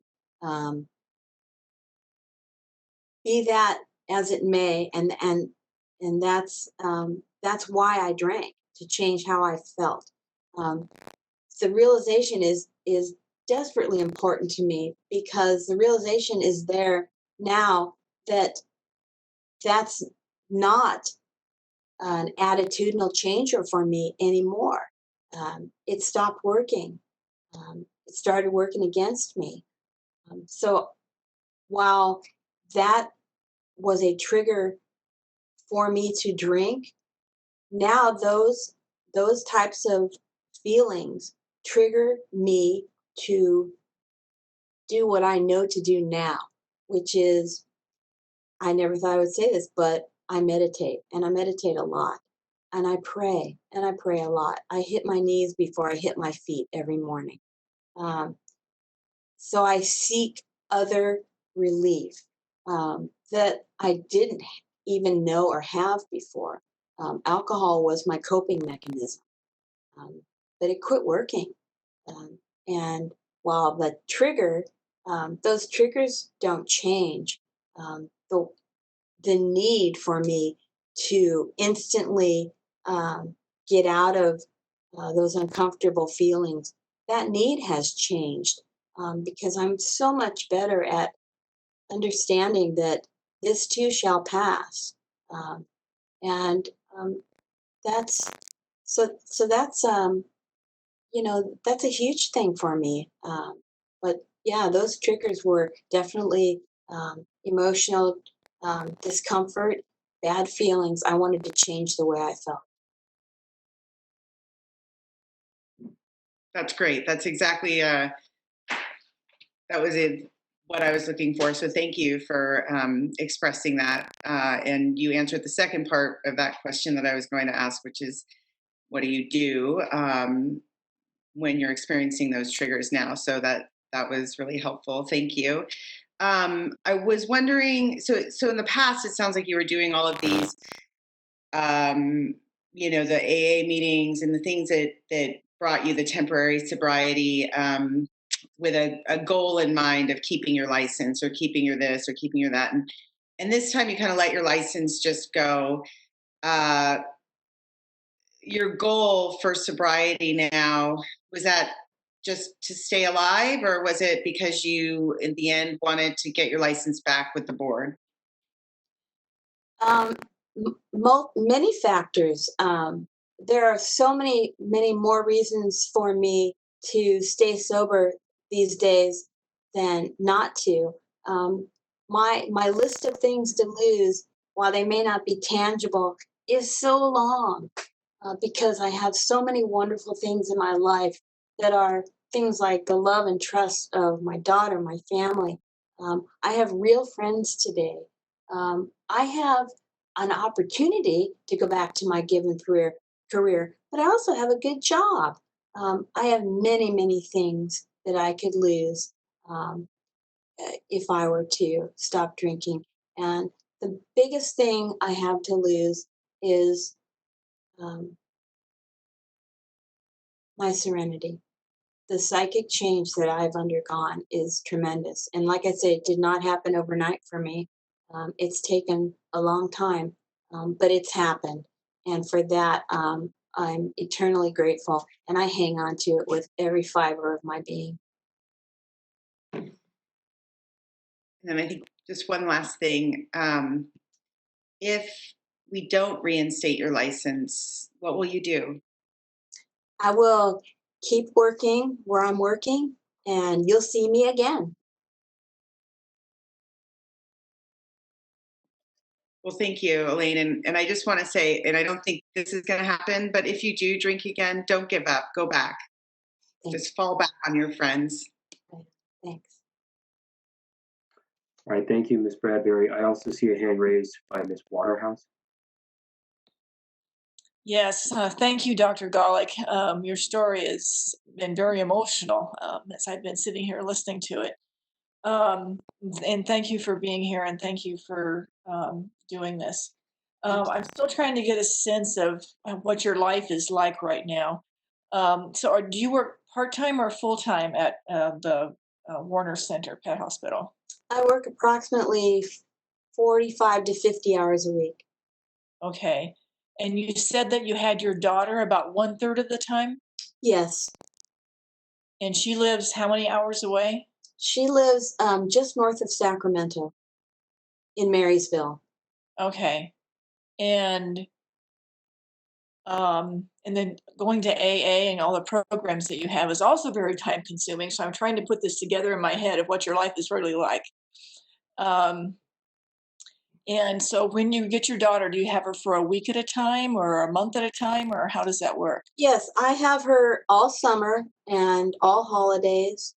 And I see her whenever I can get away. I drive up there for usually a 3 or 4 day weekend. Okay. So I see her quite a bit. And Okay. with the COVID, she was down here all of April, all of May, and another 4 weeks just until about a week ago. So I've had her quite a bit this year. Okay. And then the Hope House that you live is a SLE, correct? Yes, yes. And I'm not familiar with any SLE that allows minor children to live there. I'm going back and forth between my parents' house and my sober living home while she's here. Okay.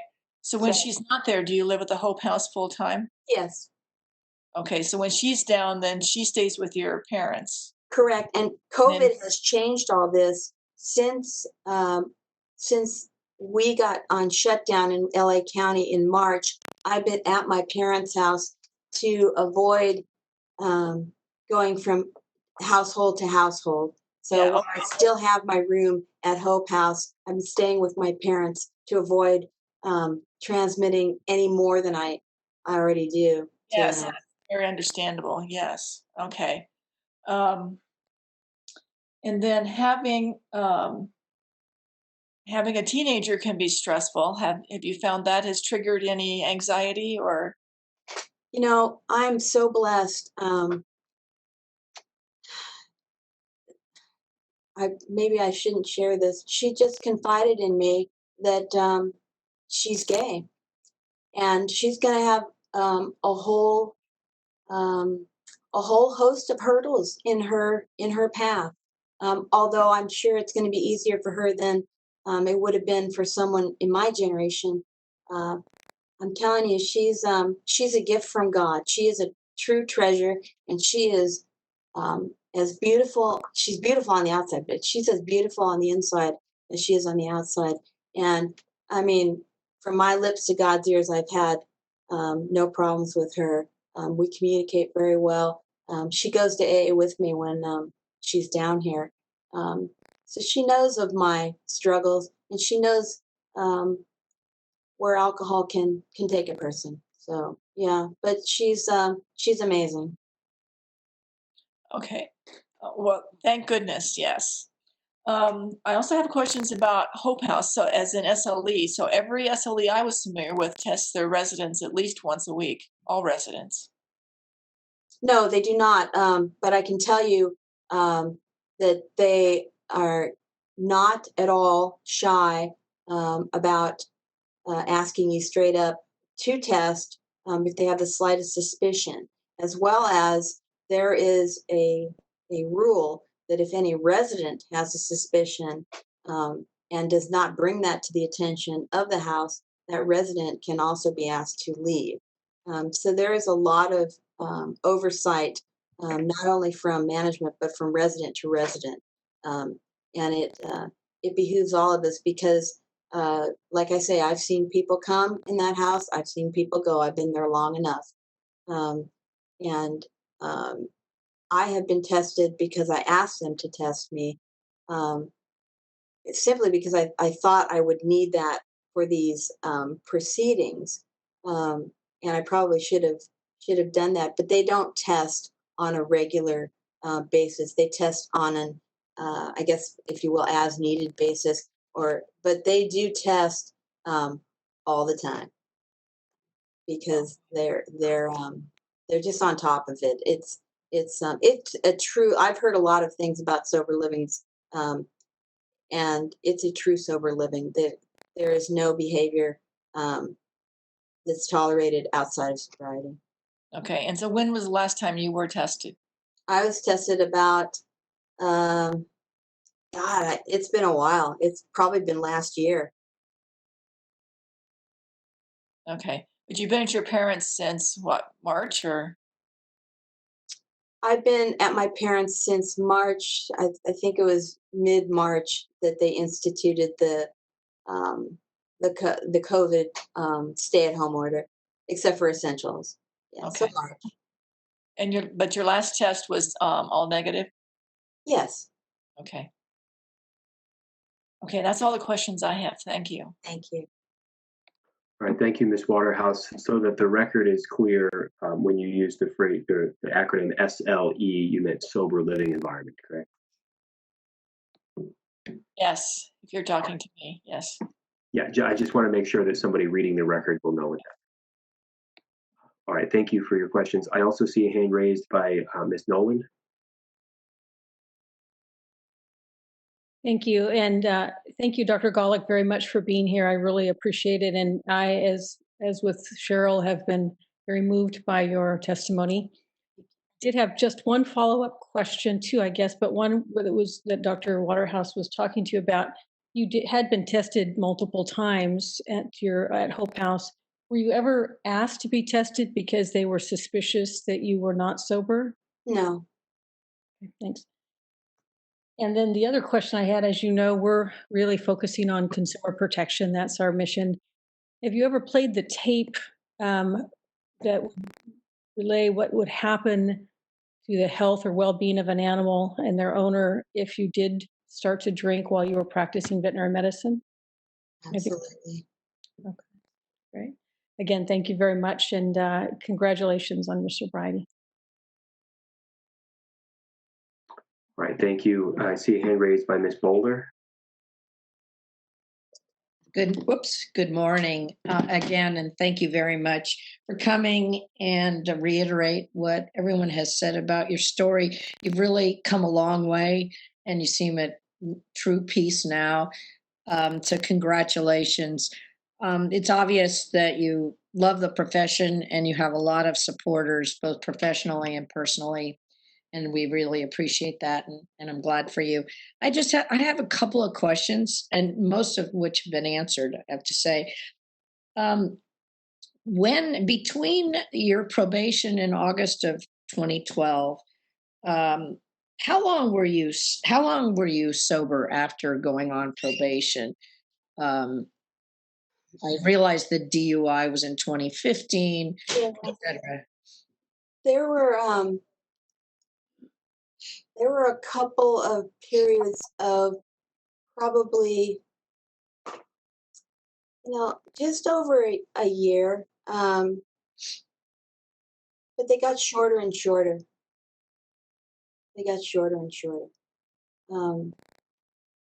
But I had never broken the 2.5 year mark, and that was very significant for me.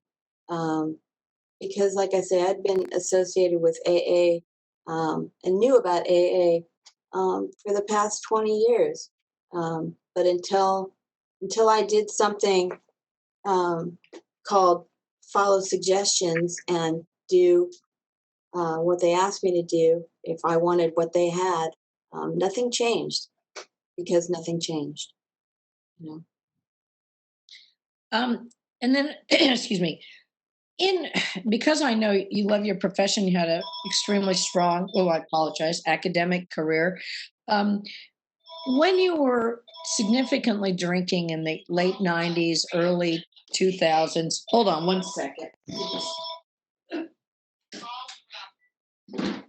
I so apologize. Anyway, when you had some of the alcohol issues in the early 2000s, were you concerned, and did it ever impair your ability or your veterinary care that you practiced on patients during those years? I'm just wondering if it did, and was it a concern to you?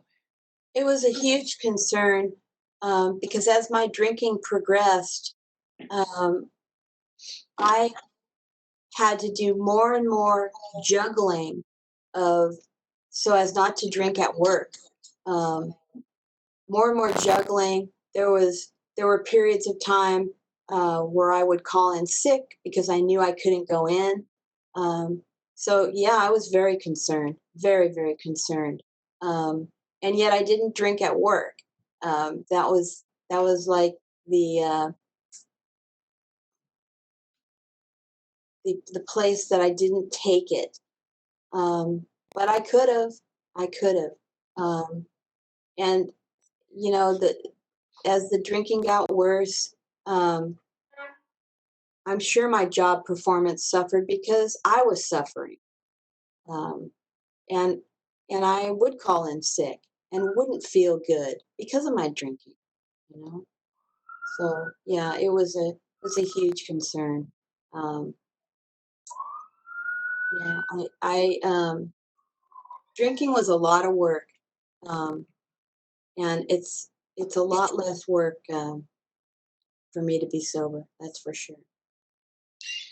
I don't think the record shows, but I don't recall that the board ever got complaints during that period of time. But did you get complaints from clients or coworkers about your sort of the issue, any issues that may be coming up at your? Yeah, when I got arrested, I did a good job of hiding it too. But when I got arrested, my coworkers were very concerned. And I can remember a comment of, "Oh gosh, we thought you were a teetotaler," and I thought, "Boy, if you only knew." And that was a lot of the strain of living that double life. Um, to be all well and wonderful at work, and yet to be so broken outside of work, and just so broken on the inside. Um, and yeah, there were definitely huge concerns, especially after the arrest. And my final question is more again on triggers. Obviously, in your profession and because you care about the animals and you care about your work as a veterinary technician or veterinary assistant is a little bit different responsibility than as a practicing veterinarian, where the ultimate, responsibility of the care is on your shoulders as a professional. I just a little bit worried, or I wonder if you've thought about, how to manage that additional stress, because it's be very different than the work you're doing right now.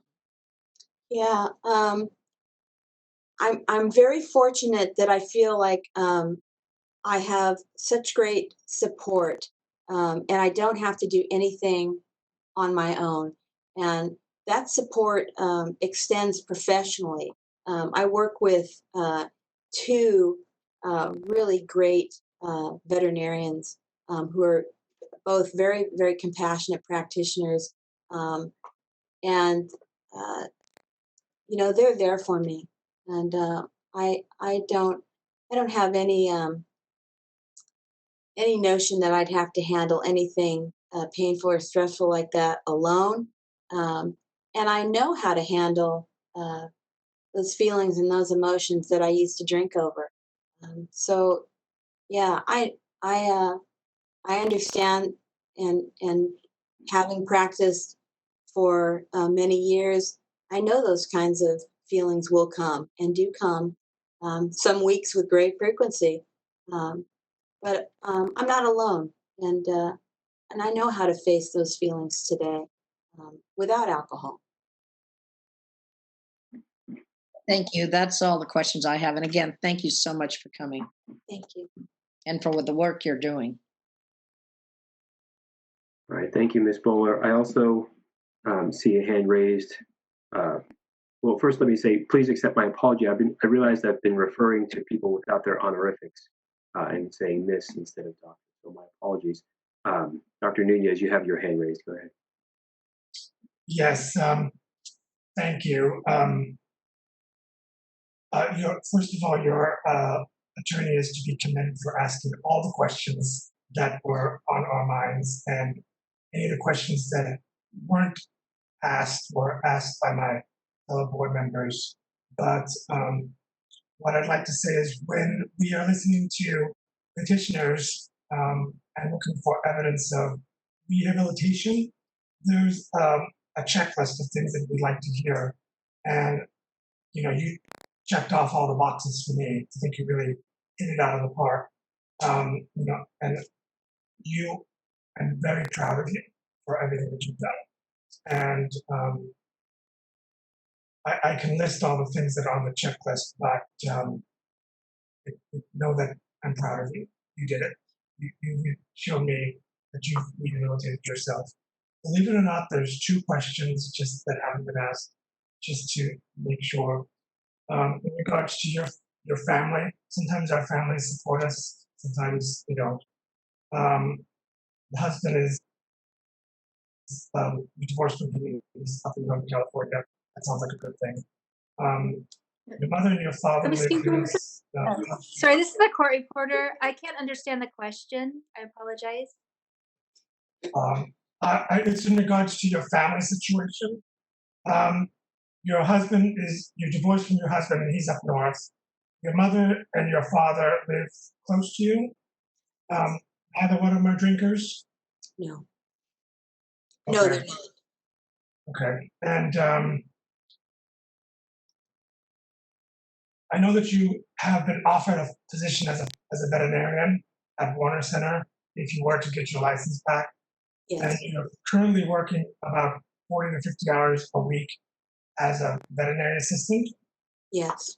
By the way, I don't have any worries about a license currently because I know that new graduates get information from anywhere they can. So I'm not worried about that. Are you planning to start work as a veterinarian if you get your license back full time, or do you think that that's something you're going to work into? Because on some of these crazy days, I wish I was a veterinary assistant because it's a lot less stressful. It's really, what's involved.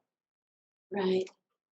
We haven't talked about specifically hours, but we have tossed around the idea that the practice itself isn't even ready for 3 full-time practitioners. So I'm going to be the one that comes in at about half time. Okay. All right. That's all. All right, thank you. I also see a hand raised by Ms. Laredo. Hi, Dr. Golick. Thank you for taking the time to explain this so we can understand everything. I really only have one question. You partially answered it, but in regards to how you handle stress and the triggers, you said that you start your day over and you do a serenity prayer and that you have more tools available to you. Can you just paint us a picture of what those other tools are? Oh, sure. I get teased a lot because I use a special sleep programming, not programming. That sounds cultish, but so does AA really. I use a meditation program at night, and then I meditate to I have a variety of them, but another special. It's music in the morning. But before I do that, I get up and pray. So the meditation for me is very set schedule. It doesn't matter what time I go to bed, I do it because it lulls me to sleep. And during the day, when I say I start my day over, for me, one of the important tools I have is what I call my 10-second pause. And 10 seconds can seem like an eternity if you're someone as impatient as I am. But I do a 10-second pause and I practice responding rather than reacting. And again, the more I do these things, not only the better I become at doing them, but the less I need to do them. So I don't have to practice restraint of pen and tongue as much as I would had I not practiced it to begin with. But those are all things I do. I walk every day for exercise. I eat right. Those are all things that really help me maintain a lower stress environment. And I tend to look at life based on what I can give back to it now, because it's about time that I gave something back versus kept taking. So it's life's no longer so much about me. So I do a lot less worrying about me, and a lot more. I'm a lot more concerned about how I can help, because that's kind of selfish too, because it makes me feel good when I am able to help somebody else. But as far as stress, the nuts and bolts things are definitely my meditation, the ability to pause. That serenity prayer comes in there, uh, and just my daily routines of exercise, and not eating a bunch of crud, eating well. Those are all things that help me manage my stress. That's exactly what I was looking for. Thank you. That was all I have. Thanks. All right, thank you, Ms. Laredo. And then I also see a hand raised by Ms. Yanez.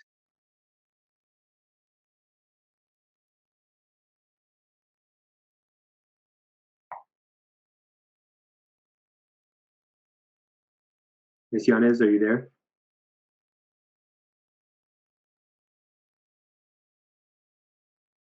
How about now? Can you hear me now? Yes. Okay, sorry about. Hi, Dr. Golick. This is Alana Yanez. I just want to commend you for being here with us today.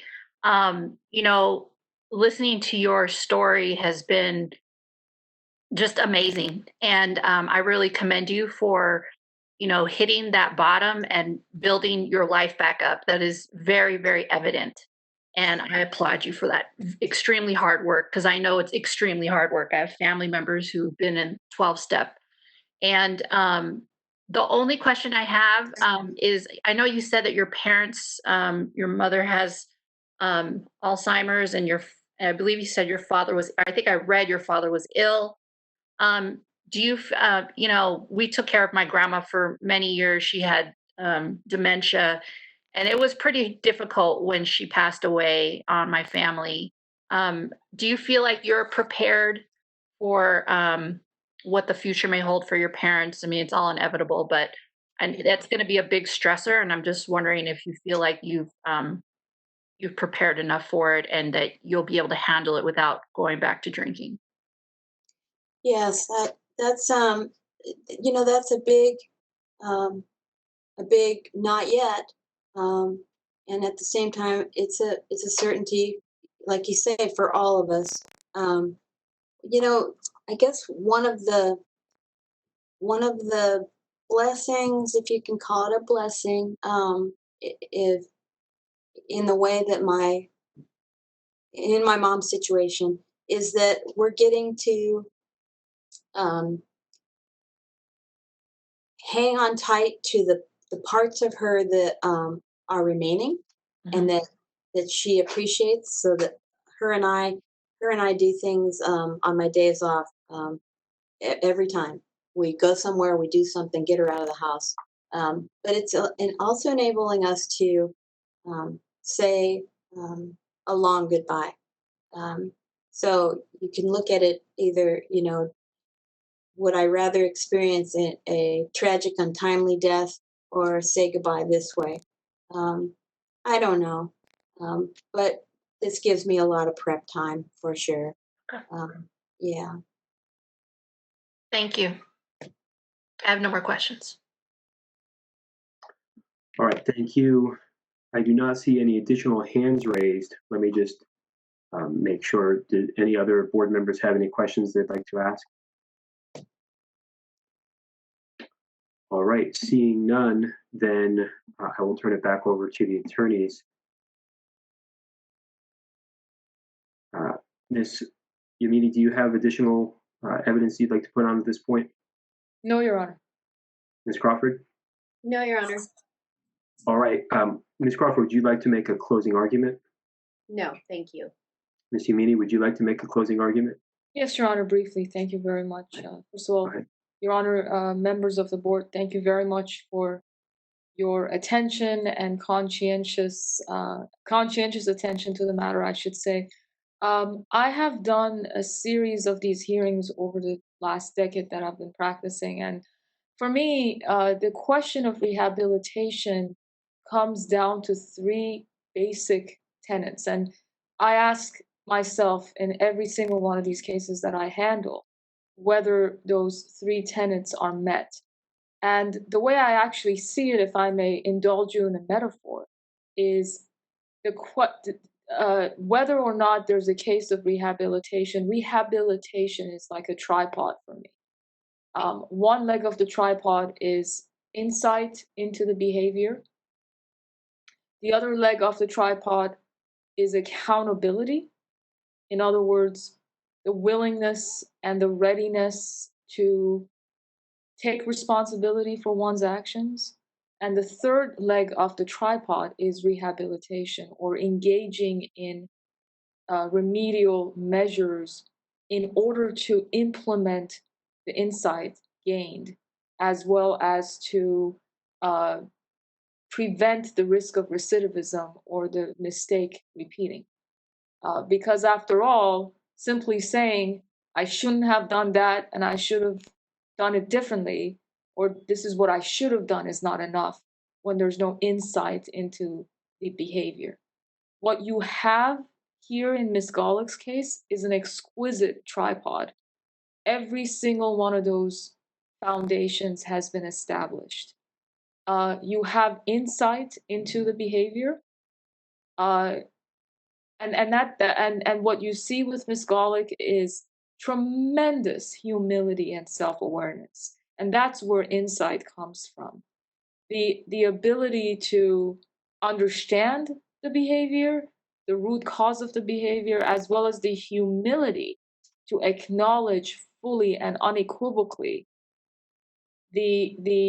what the behavior indicates about the person, about oneself, what sort of ugly realities it may have revealed, and to own that reality. And that's what you saw beautifully happen in these proceedings, as well as throughout the last few years of Ms. Golick's sobriety attempts. You have accountability. So not just Ms. Golick expressed insight into the behavior, she stated in all humility that she drank in order to numb her pain, and she put her needs before that of her daughter. I mean, that takes a lot of self-awareness and a tremendous amount of humility to state.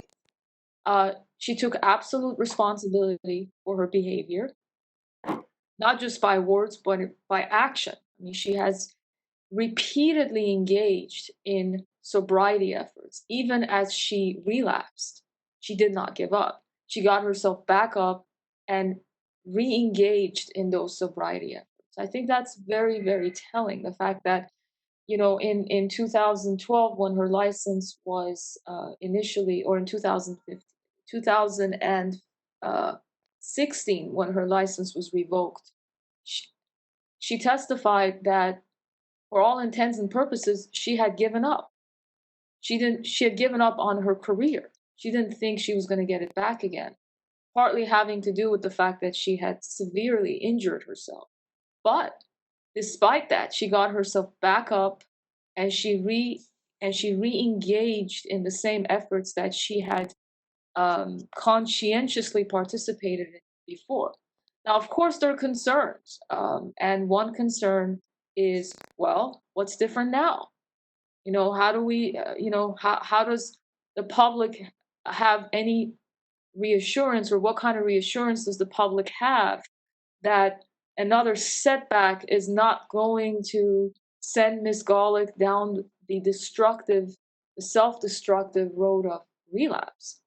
What you have now that's different is insight and humility. And those two things are precisely why the board should have every reassurance that Ms. Golick is not going to relapse, and is going to actively and conscientiously work on her sobriety. She testified that before she was put on probation in 2012, her process was gradual, and she didn't have a sudden revelation. She didn't embrace it. And, you know, anybody who has had any type of addiction to anything, whether it's to an alcohol or drug or whatever the addiction is, I think can understand that recovering from that addiction is never a linear process. It's never a linear process. It's always a zigzag.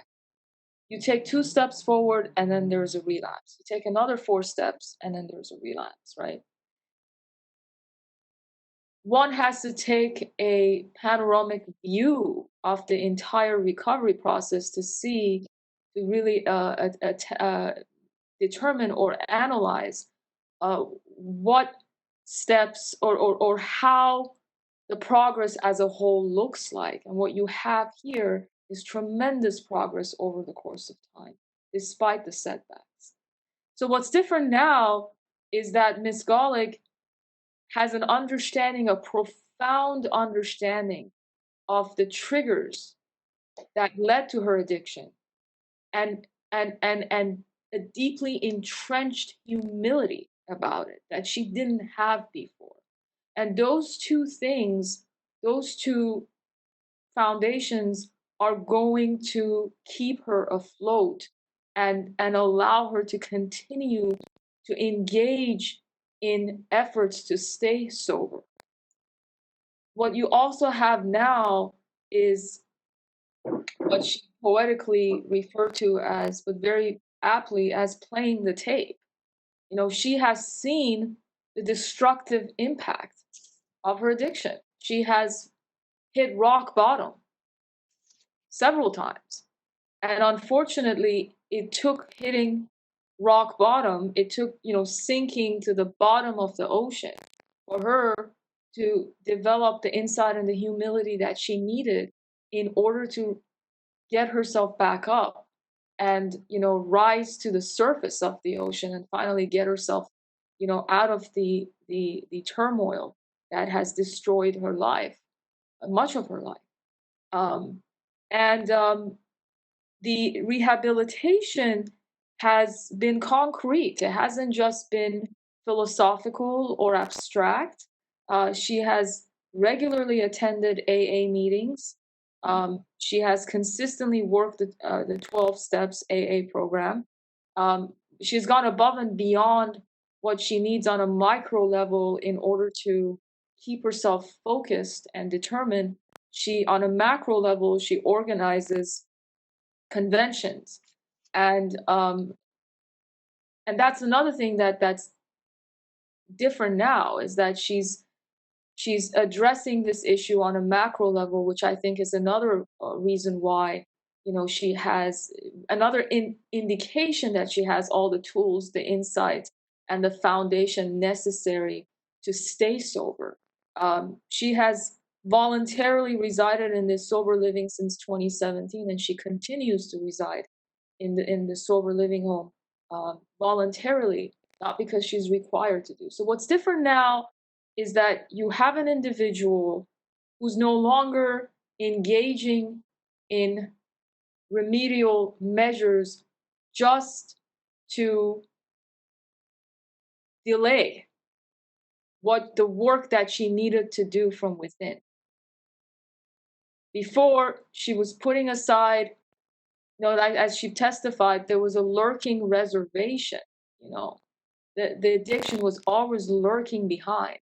And she would put it aside, do what she thought she needed to do in order to get out of any kind of legal predicament or problem, but never actually address the emotional underpinnings of the addiction.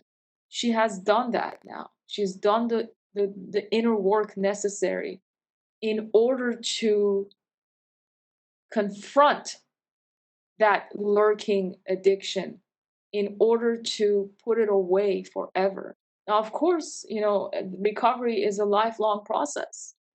And we can't say, well, you know, it's because it's a lifelong process, we can't take the risk and reinstate Miss Dr. Golick's license, because what if she has a relapse down the line? Again, a panoramic view of her entire recovery process affords one the opportunity to really see what the future holds, and what the future holds is determined by that pattern. And what you see is somebody who has done the inner work necessary to accomplish a lifelong of sobriety. And there's no question that her qualifications as a vet are superb. And I think that if the evidence indicates to me that if given another chance, she is not going to disappoint. And what I loved the most about her testimony so far was the absolute humiliation that you don't often see in people who are trying to really look at themselves. Most people simply reiterate what they should have done, what they would have done, and not really face the ugly realities that their actions may have indicated about who they were, right? You didn't see that with Miss Golick. And what I found beautiful about her testimony was when she was asked, what will you do if you have another relapse? You know, and actually the question was, what would you do if your license isn't reinstated? And she said, in absolute humility, you will see me again. I will try again. And so she is the epitome to me of rehabilitation, and she is precisely the kind of individual who should be given another chance. Thank you very much. All right, thank you, Ms. Yamini. In a moment, I'm going to ask whether the matter is submitted, and by that I mean, are you satisfied that you've had a full opportunity to present all evidence and make all argument on your behalf? Ms. Crawford, is the matter submitted? Yes, Your Honor. Ms. Yamini, is the matter submitted? Yes, Your Honor. All right, then the matter is submitted. This case is closed and we are off the record. Thank you very much. Dr. Golick, don't hang up just yet. The court reporter may need some spellings. Okay. And so I just want to make sure that she has access to you in case you're the only one who can spell it. Okay. Judge Gavin, if you don't mind, we would like to request a 30-minute lunch break before we start the next petitioner. I don't mind that at all. Okay, thank you. So just before we start that, though, let me just tie a couple loose ends up with the court reporter, and then we can begin our lunch break. And whether I've got spellings of those three names that were listed. Oh, perfect. Perfect. And then, but I don't know if there were others. I think there was a Dr. Tu that was mentioned. Yeah, that was the only one I can think of. Yes. His name is T.U., Dr. Tu. Thank you. Thank There was also, I think you mentioned, I wrote down acamprosate. I don't know if that's a prescription drug or. Yes, acamprosate, ACAMPROSATE.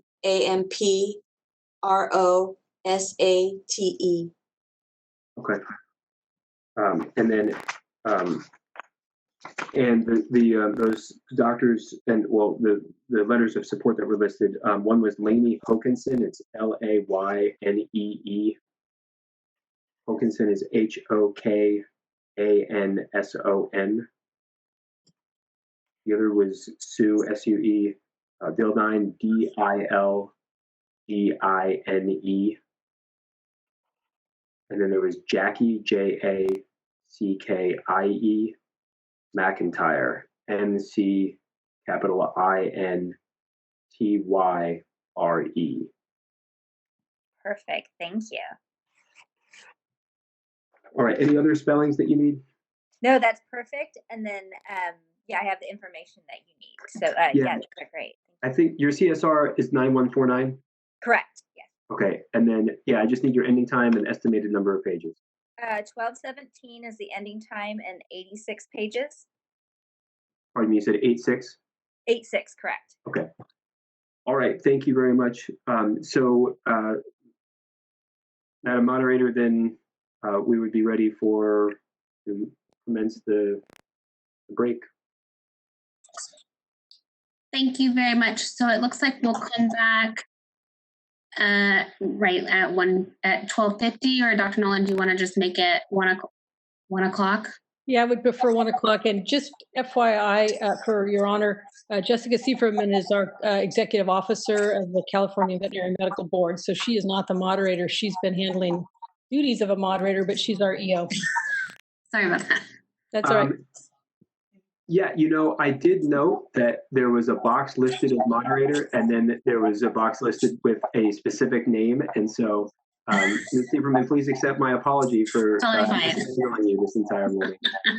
Thank you, Dr. Nolan, for she wouldn't have said a word. So, no, this has been terrific. Thank you very much. I will see you back at 1 o'clock for the next petition. Great. Thank you, and thank you all. Thank you.